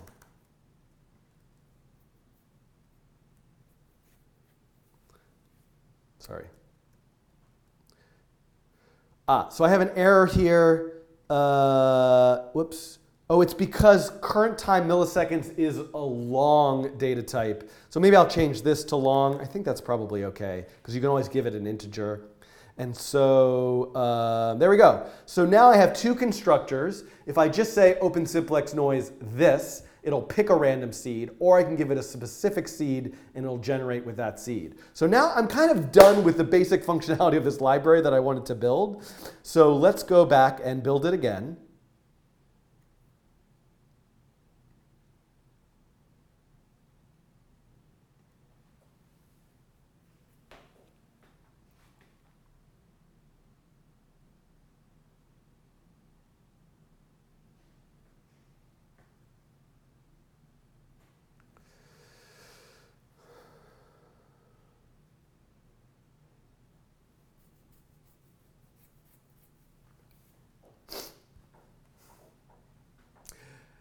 The way that I did this is bothering people who are watching the live stream right now in the chat. So another way that, of course, I could write this would be return noise x offset 0, now that I have this here.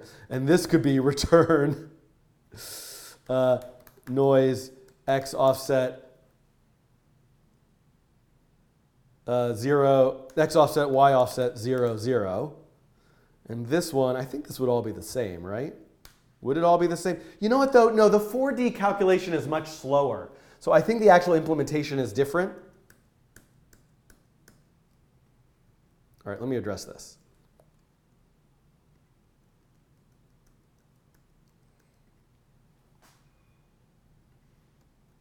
Uh-oh, it lost it again. Why does it keep doing this? Eclipse is so weird.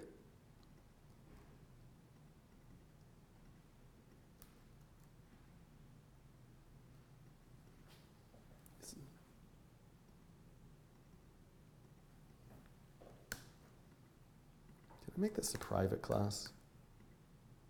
Oh no, not this one, private.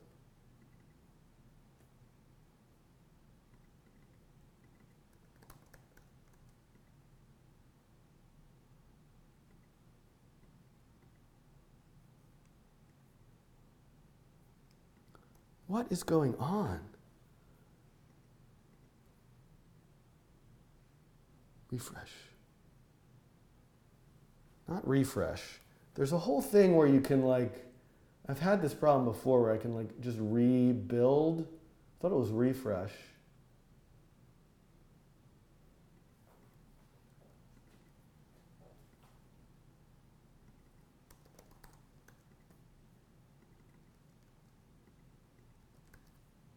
It's back. I don't know why it's getting lost and confused. Can I make this private? Okay, hold on.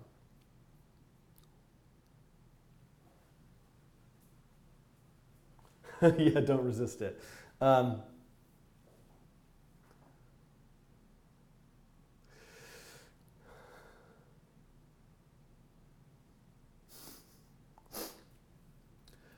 So people who are watching this live right now in the chat are rightfully complaining about my redundant duplicated code here.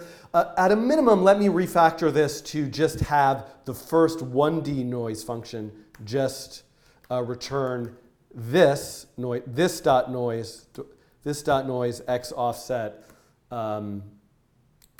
0.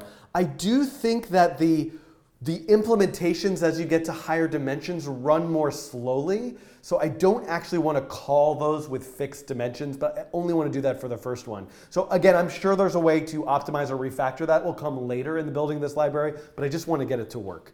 So the other thing I want to do just for right now is let me make this a private class so that the user doesn't by accident create their own instance of open simplex noise. And of course, it just made an error for me. Because it hates me. Oh, is private, like, does that actually break it? Protected? No.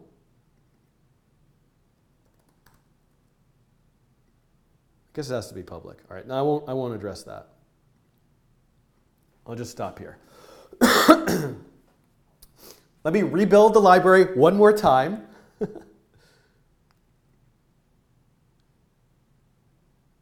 Oops.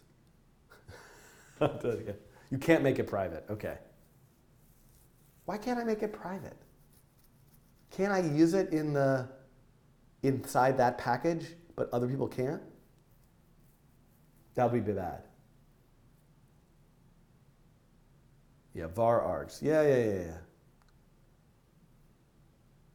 Private constructor, that's what I need. All right, I'm not going to worry about that right now.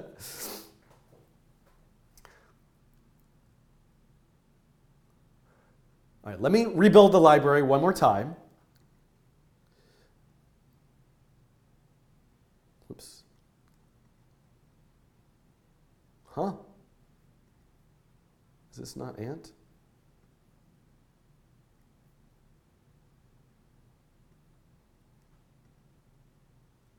There we go. Let me rebuild the library one more time.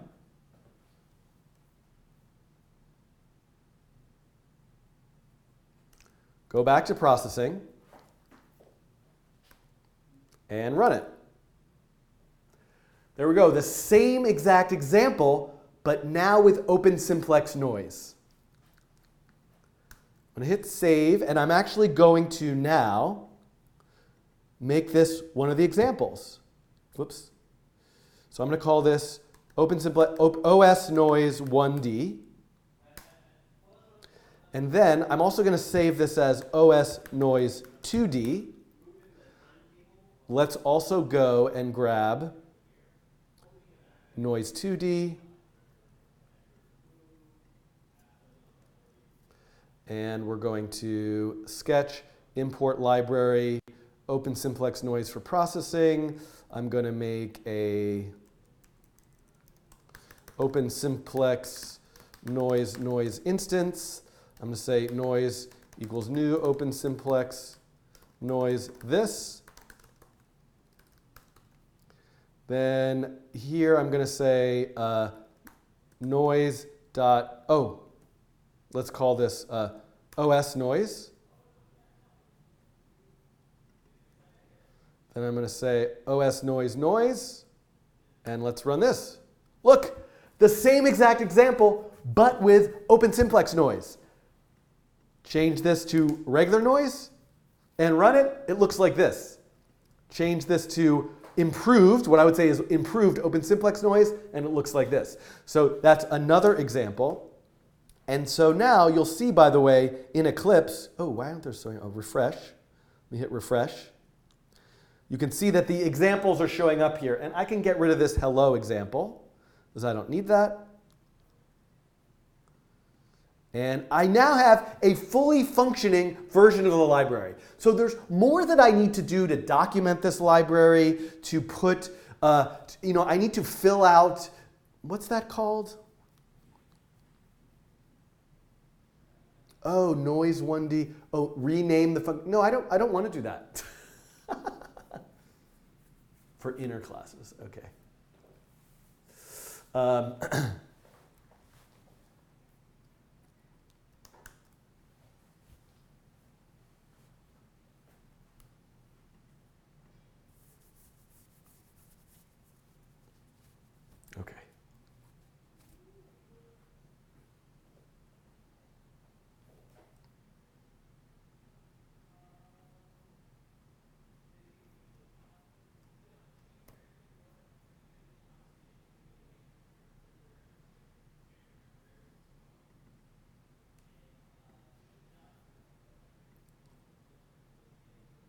Can I do Tic Tac Toe in like 20 minutes?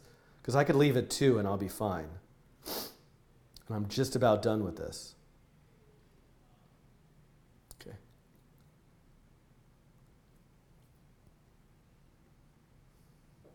All right. Let me cycle the camera just so while I'm taking this moment.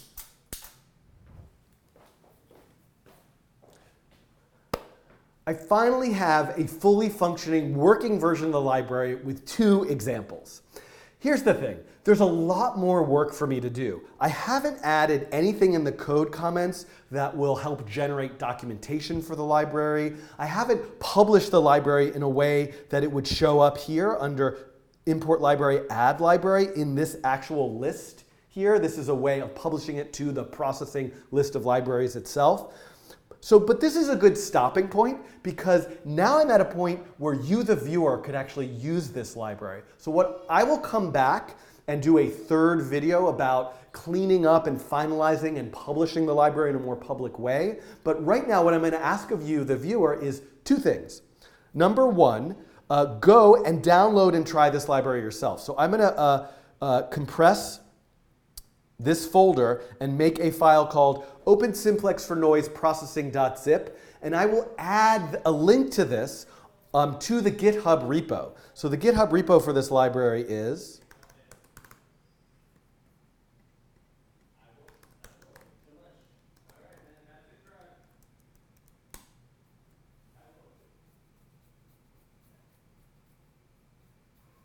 okay.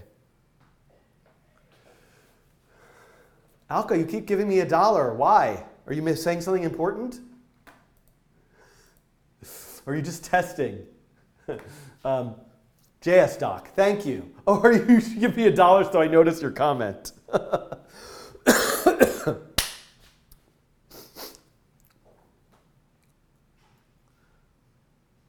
So by the time you're watching this, this README file will be replaced, and I will link from here. Actually, can I just put it in a release? I think I can add it to a release. Whatever. I'm not going to worry about this now.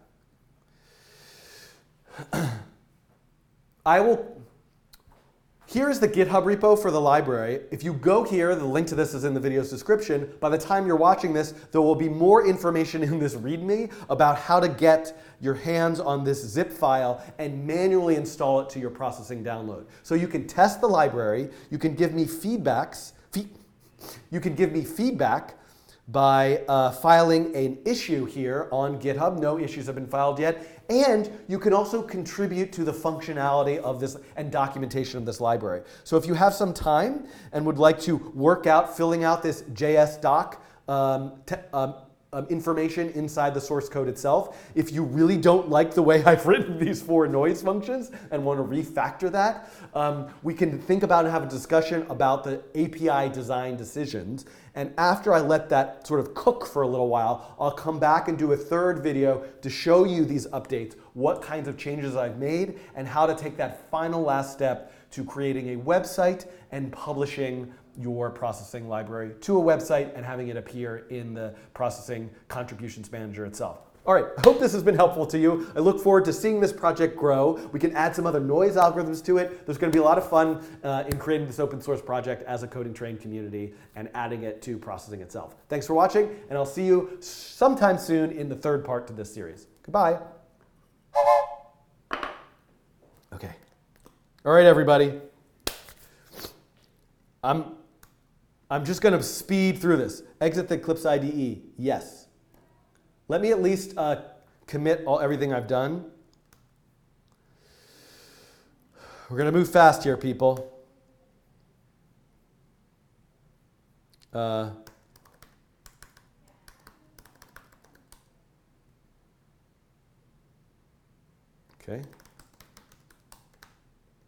No! No! Why?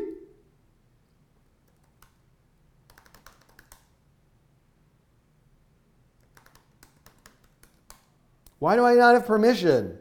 This has never happened to me.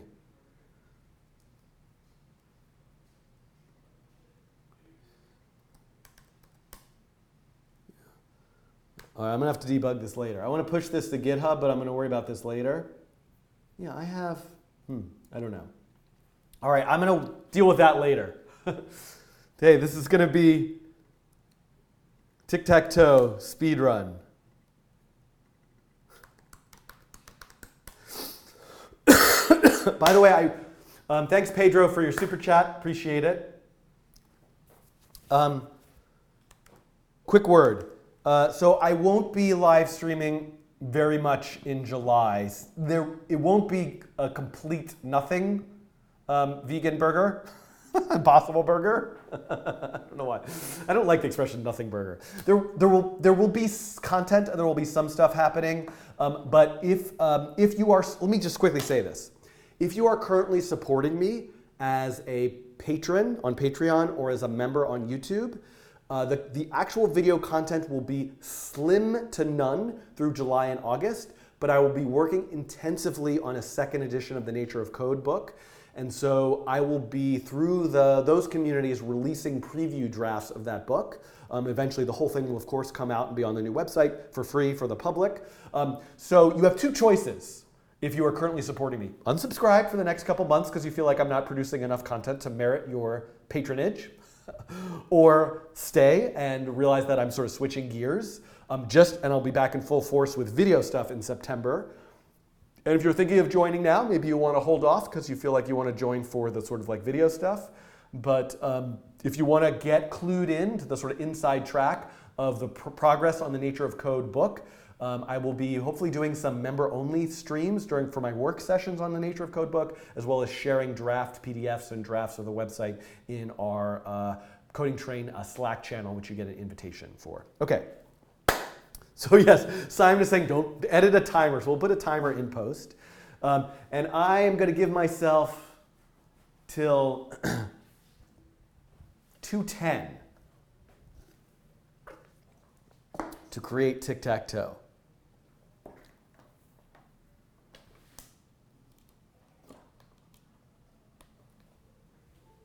I have not practiced this at all.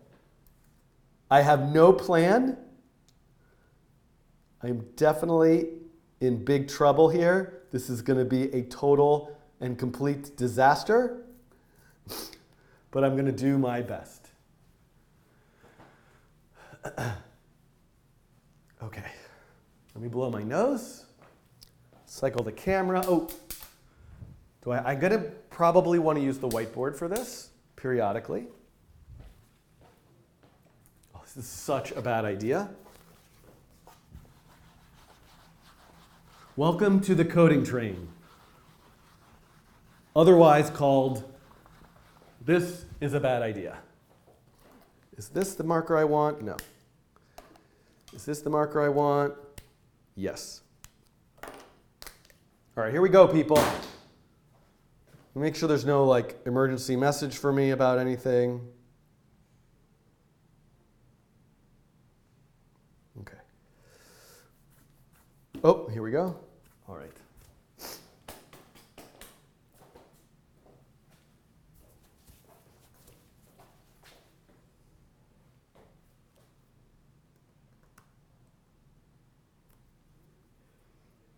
Okay.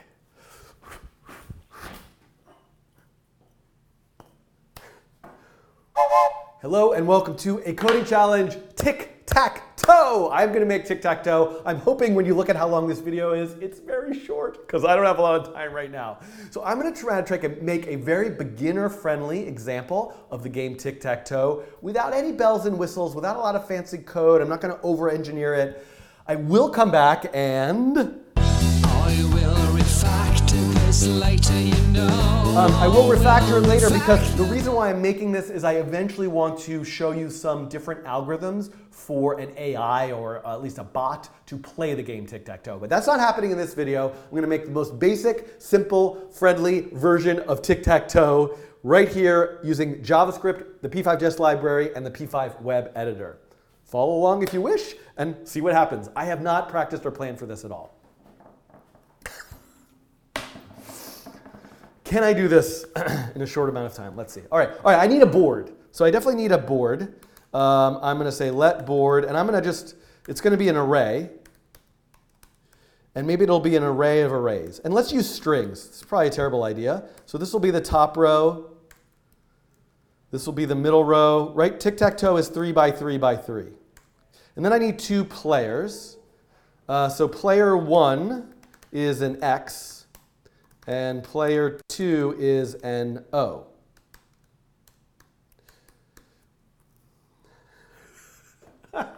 This is working so well. So now I need to render the board. Let's put some like stuff in it. Let's just pretend it has some stuff. So I want to render the board. I mean, I could use this with DOM. There's so many ways I could do this. I'm just going to do this with canvas and in the draw loop. So I'm going to say for let I equal 0, I is less than 3, I plus plus. For let j equal 0, j is less than 3, j plus plus. So this is pretty tricky. If you're a beginner programmer, this is a nested loop. And I've actually made this a grid. So every spot in this grid, and let me actually fill it out, just so we see something here. I'm going to pretend this has just been played, right? So the idea is that this two-dimensional array structure, this list of lists, is storing all the information for what the current state of each cell in the tic-tac-toe grid is. At the beginning, they're all blank, and then as the players play, X's and O's get filled in. So now I'm going to nested loop through check every column, check every row, and render something. So I could just use the text function, right? I could say let spot equal the board, index I, index j, and then I could say text that spot at x comma y. So where is x and y? So I need a width. Like I'm going to fill the whole canvas. So width equals the width of the canvas divided by 3. And height equals the height of the canvas divided by 3. It would make sense for me to like have players in an array, and maybe I could have 3. It doesn't have to be a hard-coded number because I could make like a 5 by 5 tic-tac-toe board. But I mean, I'm doing this in the simplest way possible. So x equals width times I, and y equals height times I, and let's run this. What's going to happen? Do you see anything? Some x's and o's. They're sort of in there. And then I'm going to say. That's weird. Text size 32 to make it bigger. Why are they all on top of each other like that?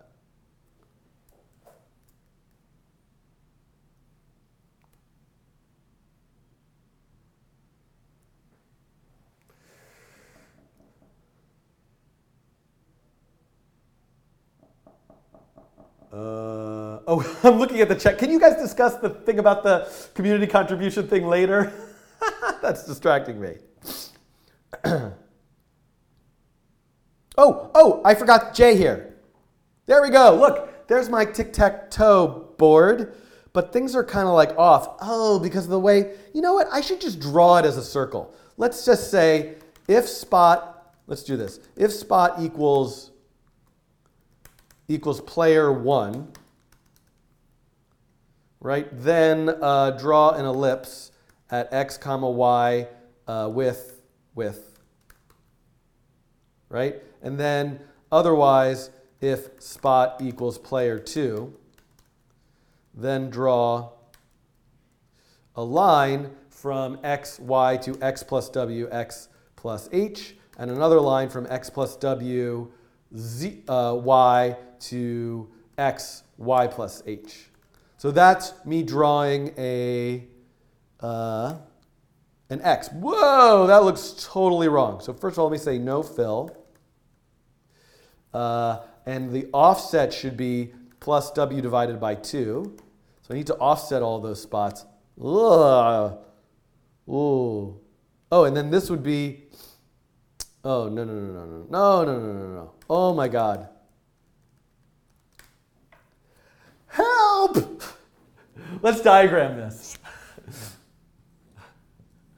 I have a 3 by 3 board,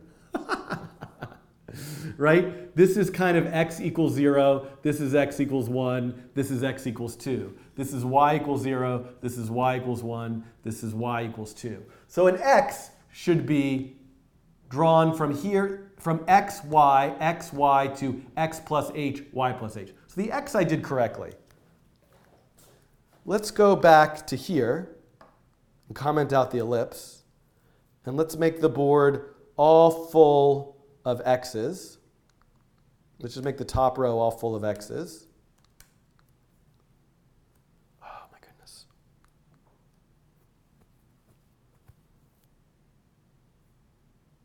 Player 1 is an x, by the way. No wonder.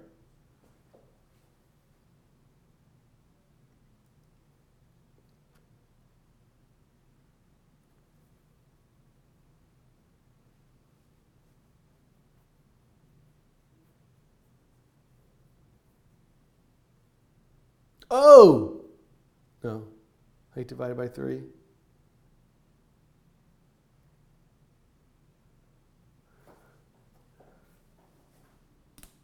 What did I do wrong? X, y, x plus w, x plus h. X plus w, y, x, y plus h.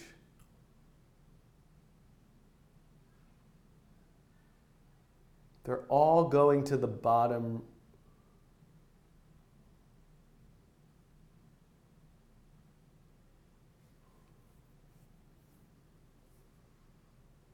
Is there a time somewhere? Let x equal w times j.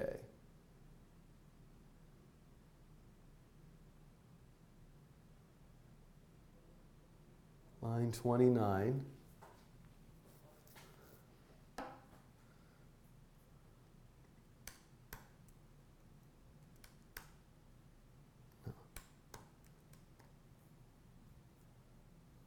X, y. Oh, this needs to be y.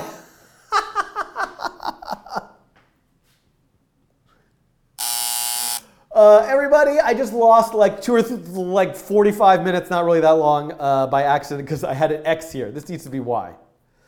Okay, so now we can see the x's. I can see the x's. Let's draw the grid. I should really draw.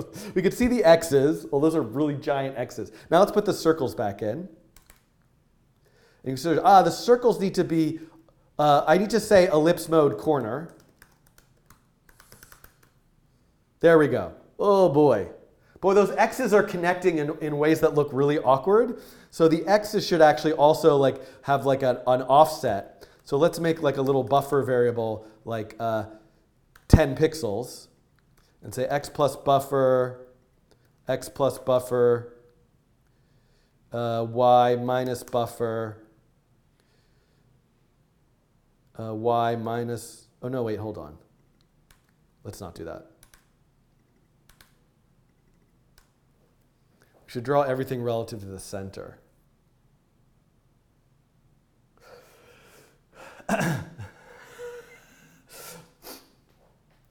So the x's are all kind of connected in a way that looks weird.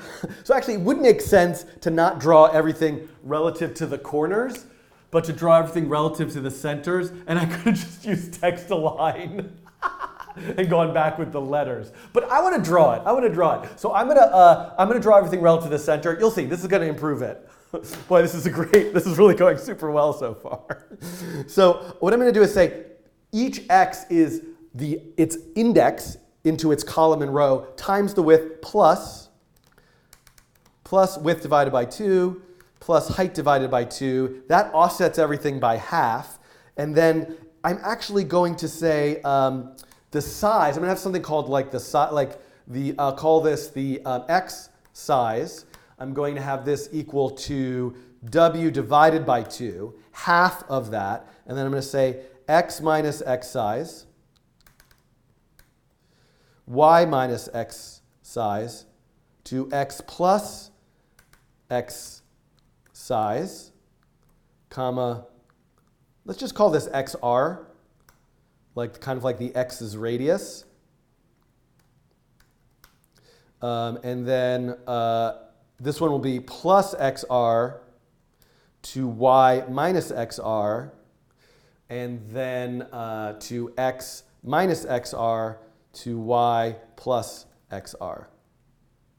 and then width divided by 4. There we go. There's my x's. And let's make the stroke weight 4. There's my x's. And now the o's, no more ellipse mode. And let's make this w divided by 4 or divided by 2. There we go. Look. So now this is what the tic-tac-toe board looks like. Yeah, I like the way it looks better now. That was painful. So now let's set it up as blank. Oh, and by the way, I've reversed my x's and y's. So this should actually be, the x's should be j, and the y's should be I. Or if actually, let's just do it the other way around. Let's keep x's I and y's j, but do the j loop as the outer loop, and the I loop as the inner loop. There we go. Okay. Whew. So now, what I want to do next is play the game. So let's say, let's have a variable called current player, and current player is equal to player 1. Let's randomly pick between player 1 and player 2. So every time we start the game, the current player, and let's actually make these players equal, let's make this an array. I like the idea of making this an array for some reason. And let's have the current player be players index 0, or the current player is players index 1. And then this, we can make 1 is a circle, and 0 is a circle. 0 is the x. I did it right. 0 is the x. Index 1 is the circle. What's going on here? Where's my error? Line 44. Too many brackets, huh? Oh, I need a closing bracket for setup. Okay. Come back, board, and let's make the background 255. Okay. Whew. All right, so every time, we don't know who the player is. Now, oh, wait, what? No, everything's fine. Everything's fine.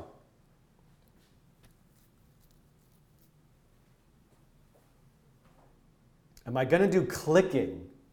Should I have the user play? In which case I need to draw the lines. Oh, yeah. Yeah. Oh, this is very silly, because I can say, the whole reason for me doing that is I can, in P5, I can say current player equals random players. So this will pick a random player. I really need to see those lines. So let's draw the lines. Let's draw a line from W0 to W height. Oh, no. So to W, the whole height. Then we'll draw a line from W times 2.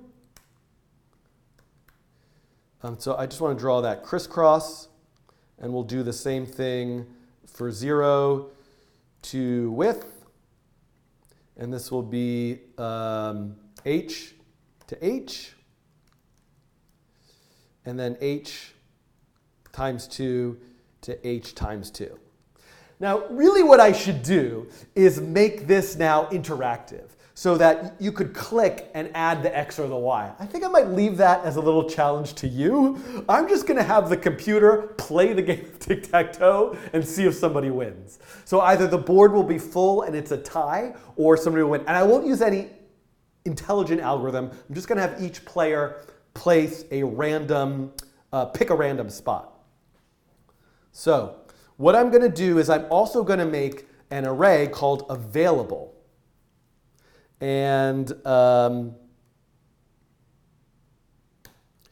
so each available spot in the beginning, I'll just say I'm going to make a nested loop. So much for making me this super beginner friendly. Tic-tac-toe, all these things are so much harder. So what I want to do, forget about this big super beginner friendly. I'm just going to do it the way that I'm doing it. I think I kind of want to make this a one-dimensional array now. I'll leave it as a two-dimensional array. So I'm going to say available.push an I and a J. So this is, right now, every little pair of index values for that grid is available. So each time through draw, let's make a function that's called like next turn.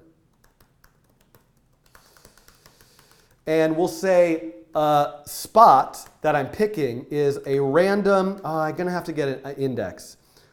Index, because I want to remove it, index is a random number that's between 0 and the length of how many things are available. And then the spot is going to take that array available and remove that index value. The splice function will remove it and put it in spot. And then I'm going to say board spot 0, spot 1. Oh, that's so awkward. But spot is a little array with two values in it, 0 and 1. And so this is not a comma. It's another little bracket. Oh, look how horrible that looks. Let's do let I equal spot index 0. Let j equal spot index 1. And then I'm in the board ij. J, I'm going to say, it's going to equal the player, current player. And then current player should equal, let's just pick a random player. I mean, this is not the right way to do it, but mouse, let's just see if this works. Mouse pressed. Next turn. So every time I click the mouse, current player is not a thing. Random players. Cannot set property undefined of undefined. Board. It's not called board? What's spot? All right. Console.log spot. Array of two things in it. Array of two things in it. Oh, that's weird. Why is it two arrays?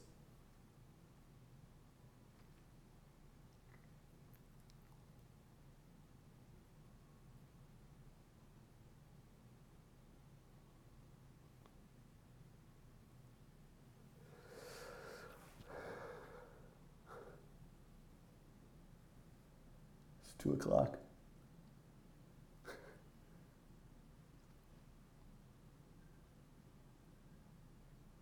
Is using P5 TensorFlow.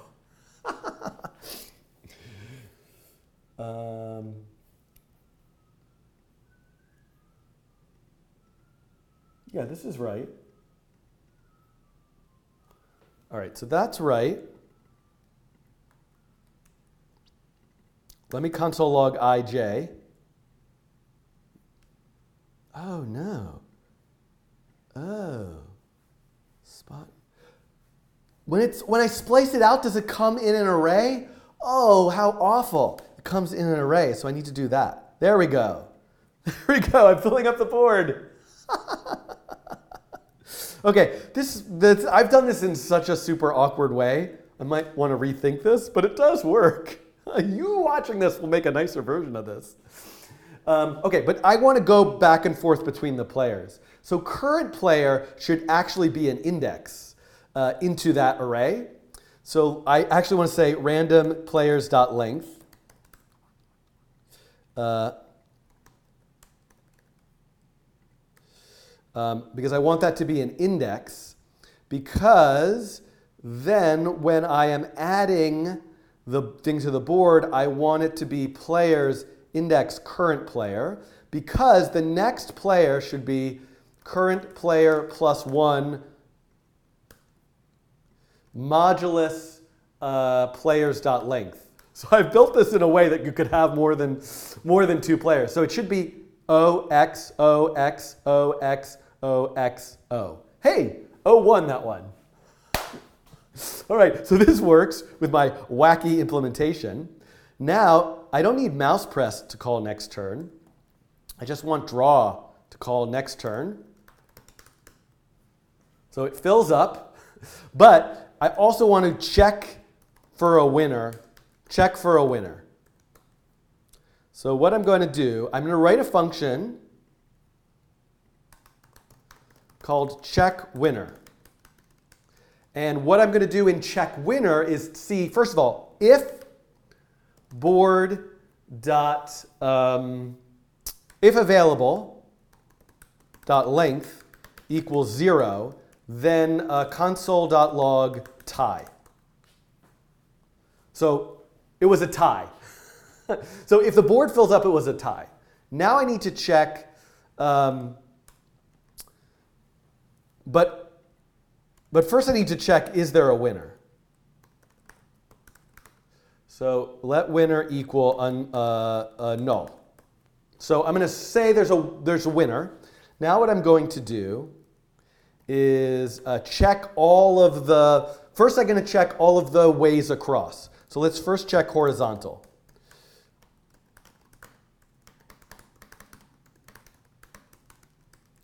So I is now the row.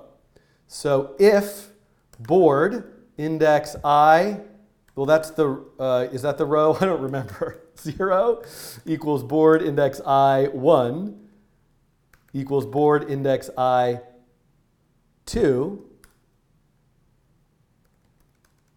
then winner equals board index whichever one it is. Okay, so if all three of those are equal, then the winner is whoever you picked. I can also check, I can check now the columns. I don't remember which is which, but whatever. I'm doing one and the other. Right? Then the winner is, if they're all equal, then I've got a winner.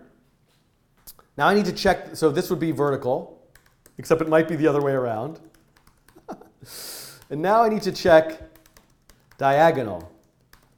So that's easy. I just want to say if board 0, 0 is equal to board 1, 1 is equal to board 2, 2, then the winner is board 0, 0. And then I can also check if board 2, 0 is equal to board 1, 1 is equal to board 0, 2. That would be the other diagonal. Then the winner is board 2, 0. And now if there is no, if winner is still null and available is length, console log tie, otherwise console.log winner.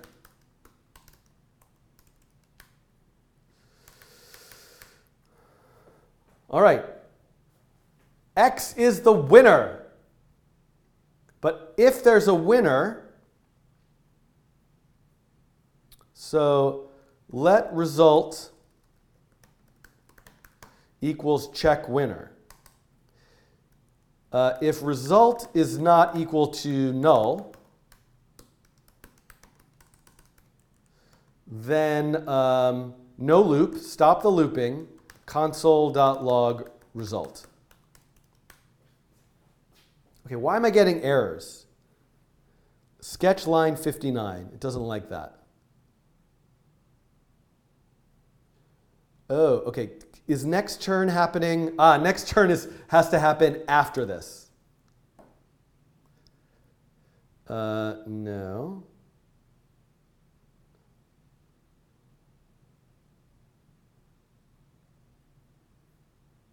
Oh!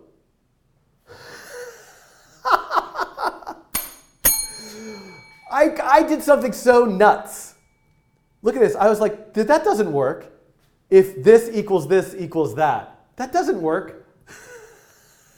This is the concept. I'm going to write a function called equals 3, A, B, C. And I'm going to return if A equals B and B equals C and A equals C. So this is really the only way. I mean, there's other ways, but this will actually check. if A is equal to B and B is equal to C and A is equal to C, if all of them are equal, then all three of them are equal. So I'm sure people have been screaming at there. So now I can say equals 3 and like this. Equals 3, 0, I, 1, I, 2, 2, I, and then same thing here, board 0, 0, 1, 1, 2, 2. Oh, and I'm missing parentheses. Equals 3, board, what did I say? 2, 0, 1, 1, 0, 2. Let's see, where do I have parentheses off? Give myself some more room. I'm missing a parentheses here. I'm missing a curly bracket there. Right, I'm missing a parentheses here. Coding is hard. Why do I torture myself? No? There we go, just missing parentheses. Oh, I got an extra one there. Line 64, where does it not like me? So this is checking all the horizontal. This is checking all the vertical, even though I have this mixed up. This is checking the two diagonals. If the winner is null and available length is 0, we have a tie. And so, otherwise, next turn. So I really shouldn't see any errors. Is that redundant? Yes, this is redundant. Yes. Can I line 62? I equals spot.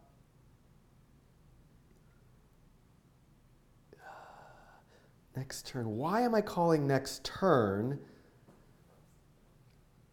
If there's nothing, there either should be a winner or nothing available. Let me run this one more time.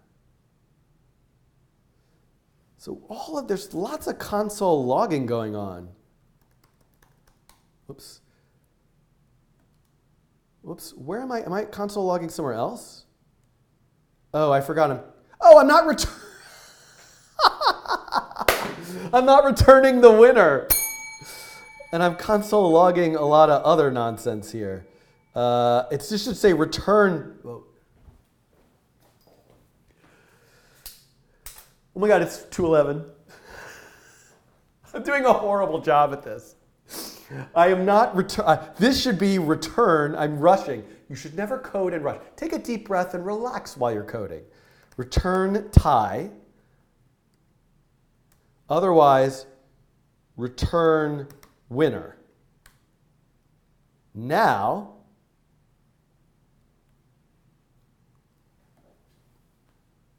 winner is null. Oh, they could be equal. They can't be blank. They can't all be, then somebody wins. So in my check equals,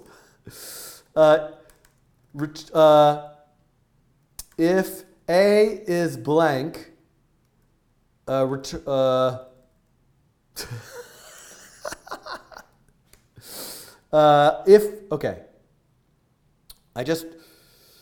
have to be full. So, okay, and A is not equal to blank, right?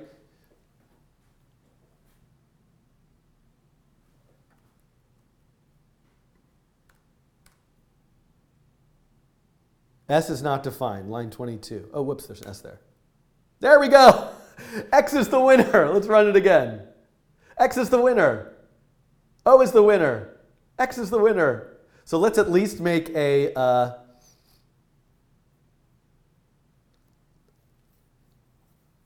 let's at least say, create P X, create P winner, style, color, FFF.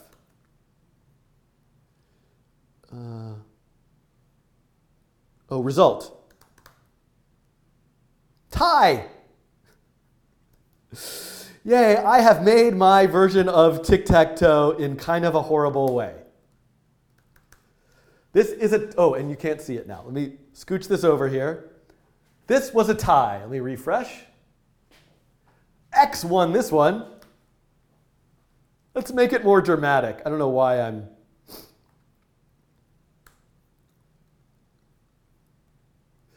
how do I do size? Style?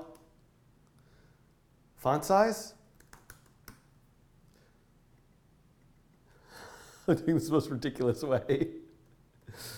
32 point. There we go. That's what I'm looking for. Okay.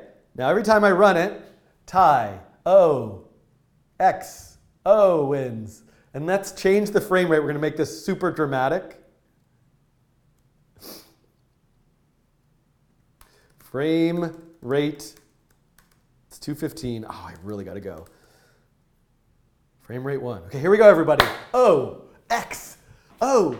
Where's X going to go? O, X, O, X. Oh, it was a tie. Oh, no, O1, O1. Congratulations, O. Let's play this one more time. And here we go. X, O. What will happen? Place your bets. This is like X1. Congratulations, X. X, O. X. Come on, X. Oh, you can do it. Oh, good work, X. Wow, you really won that one. All right, thanks for watching this coding challenge where I made an AI play tic-tac-toe against itself. You can see how well it's learning. X just keeps winning over and over again.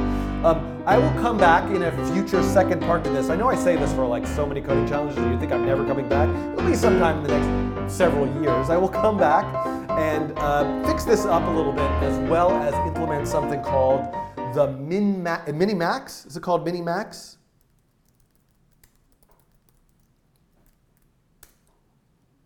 Yes, the Minimax algorithm to actually make thoughtful, smart decisions for how to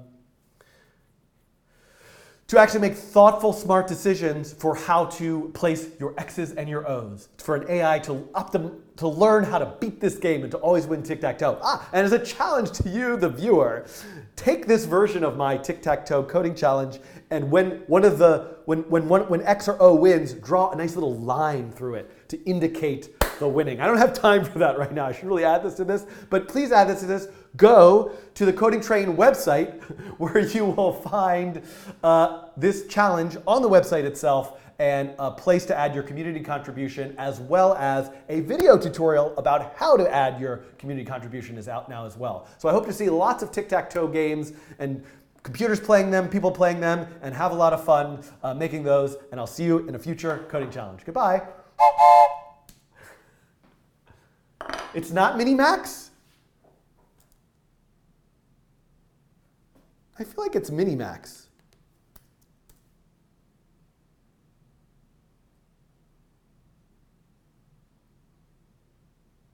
I think it's Minimax. All right, everybody. I really have to go. I don't know what's going to happen with all this stuff that I did today. Someone could find this link and share it. People can start playing around with this code. And I've really got to rush out of here. Oh, the music is on the loud side. Let me re-record let me re-record that end without music. And then so Mathieu, if he needs to make it nicer but include music to make it fun, we could do that. Oh yeah, the music is all the way up. Hello to the Brazilians and the Argentinians and all the people. What is it, Min-Max or Minimax? Somebody give me a definitive answer. It's Min-Max.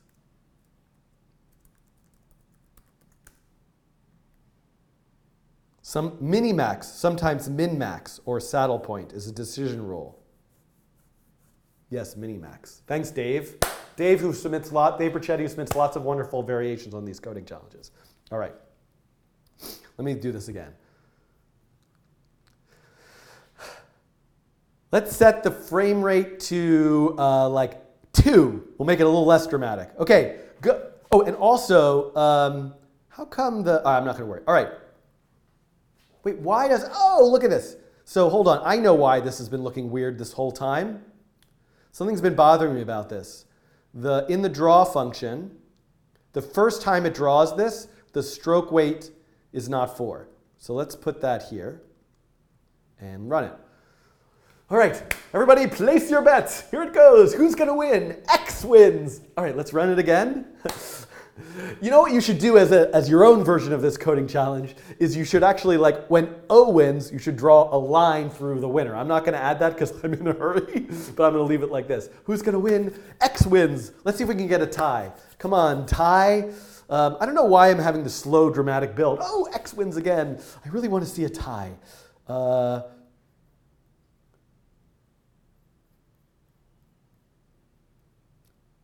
Back to frame rate 30. Oh, X. I wonder what the probability of there being a tie through this random method is. You can see that it's certainly not 1 out of 3, right? There we go, we've got a tie. All right, thank you for watching this coding challenge. Now, there's so much that I didn't do in this, but and it's kind of a mess. So I'm going to come back and eventually make a second part to this. Oh, I'm not screen capturing. That's fine. Hold on. That's an issue with my... hold on. It's a little extra. Just going to do a little extra something here.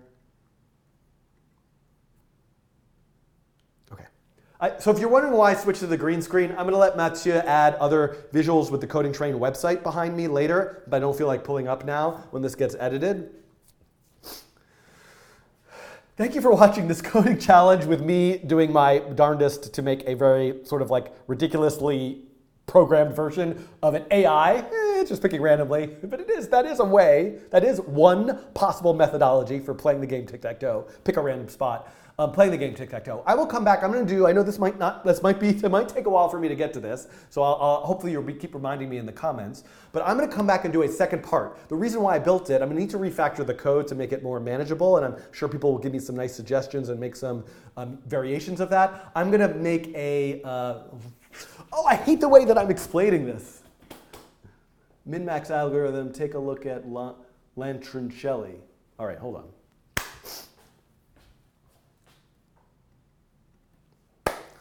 I'm going to record this explanation.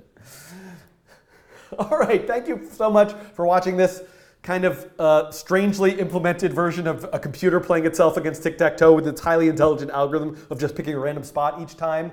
Please go to thecodingtrain.com where you'll find a web page for this coding challenge and make a variation of this, whether it's, I'm sure there's so much visual stuff, interactivity, design that you could add to this, refactoring the code. I also recently made a video about how to add your own community contribution, so I'm hoping this tic-tac-toe coding challenge will break the record for the most community contributions, and I will come back at some point in the future and actually look at some traditional algorithms for solving the tic-tac-toe game. The sort of standard one would be something called min-max or mini-max, which is a sort of decision tree-like solution for looking at all the possible moves and picking the optimal one. So I got to refactor the code and actually build an intelligent algorithm that's not just randomly picking which space to go next for the computer to maybe play against a user. And I'll come back and do that at some point in the future. Have a wonderful rest of your day programming or doing whatever it is that you're doing today. And I will see you soon. Goodbye.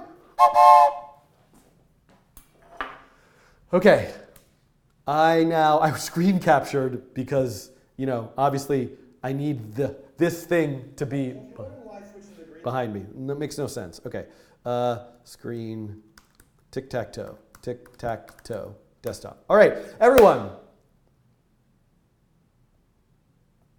Thank you so much for supporting me by watching, by signing up for Brilliant.org at Brilliant.org coding trained by joining Patreon or being a member, or just by being a person, a human being who exists in the universe that we all share. Let's share it well together. And I'm going on vacation tomorrow for a week. So there'll be stuff happening on the channel because I will be publishing new videos while I'm away, or other people will be publishing them. And then when I get back, focusing on that Nature of Code book, so you will see very little live streaming from me, though it will happen. I'll be back in full force in September when the new semester begins at NYU in a new studio. Thank you, goodbye. I'm going now to pick up my son at camp at 3. It's like a 20-minute subway ride, so if I can get to the subway in the next 15 minutes, I'll be there on time. Okay, goodbye everybody.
Oh, look, I think I'm back by accident. Oh.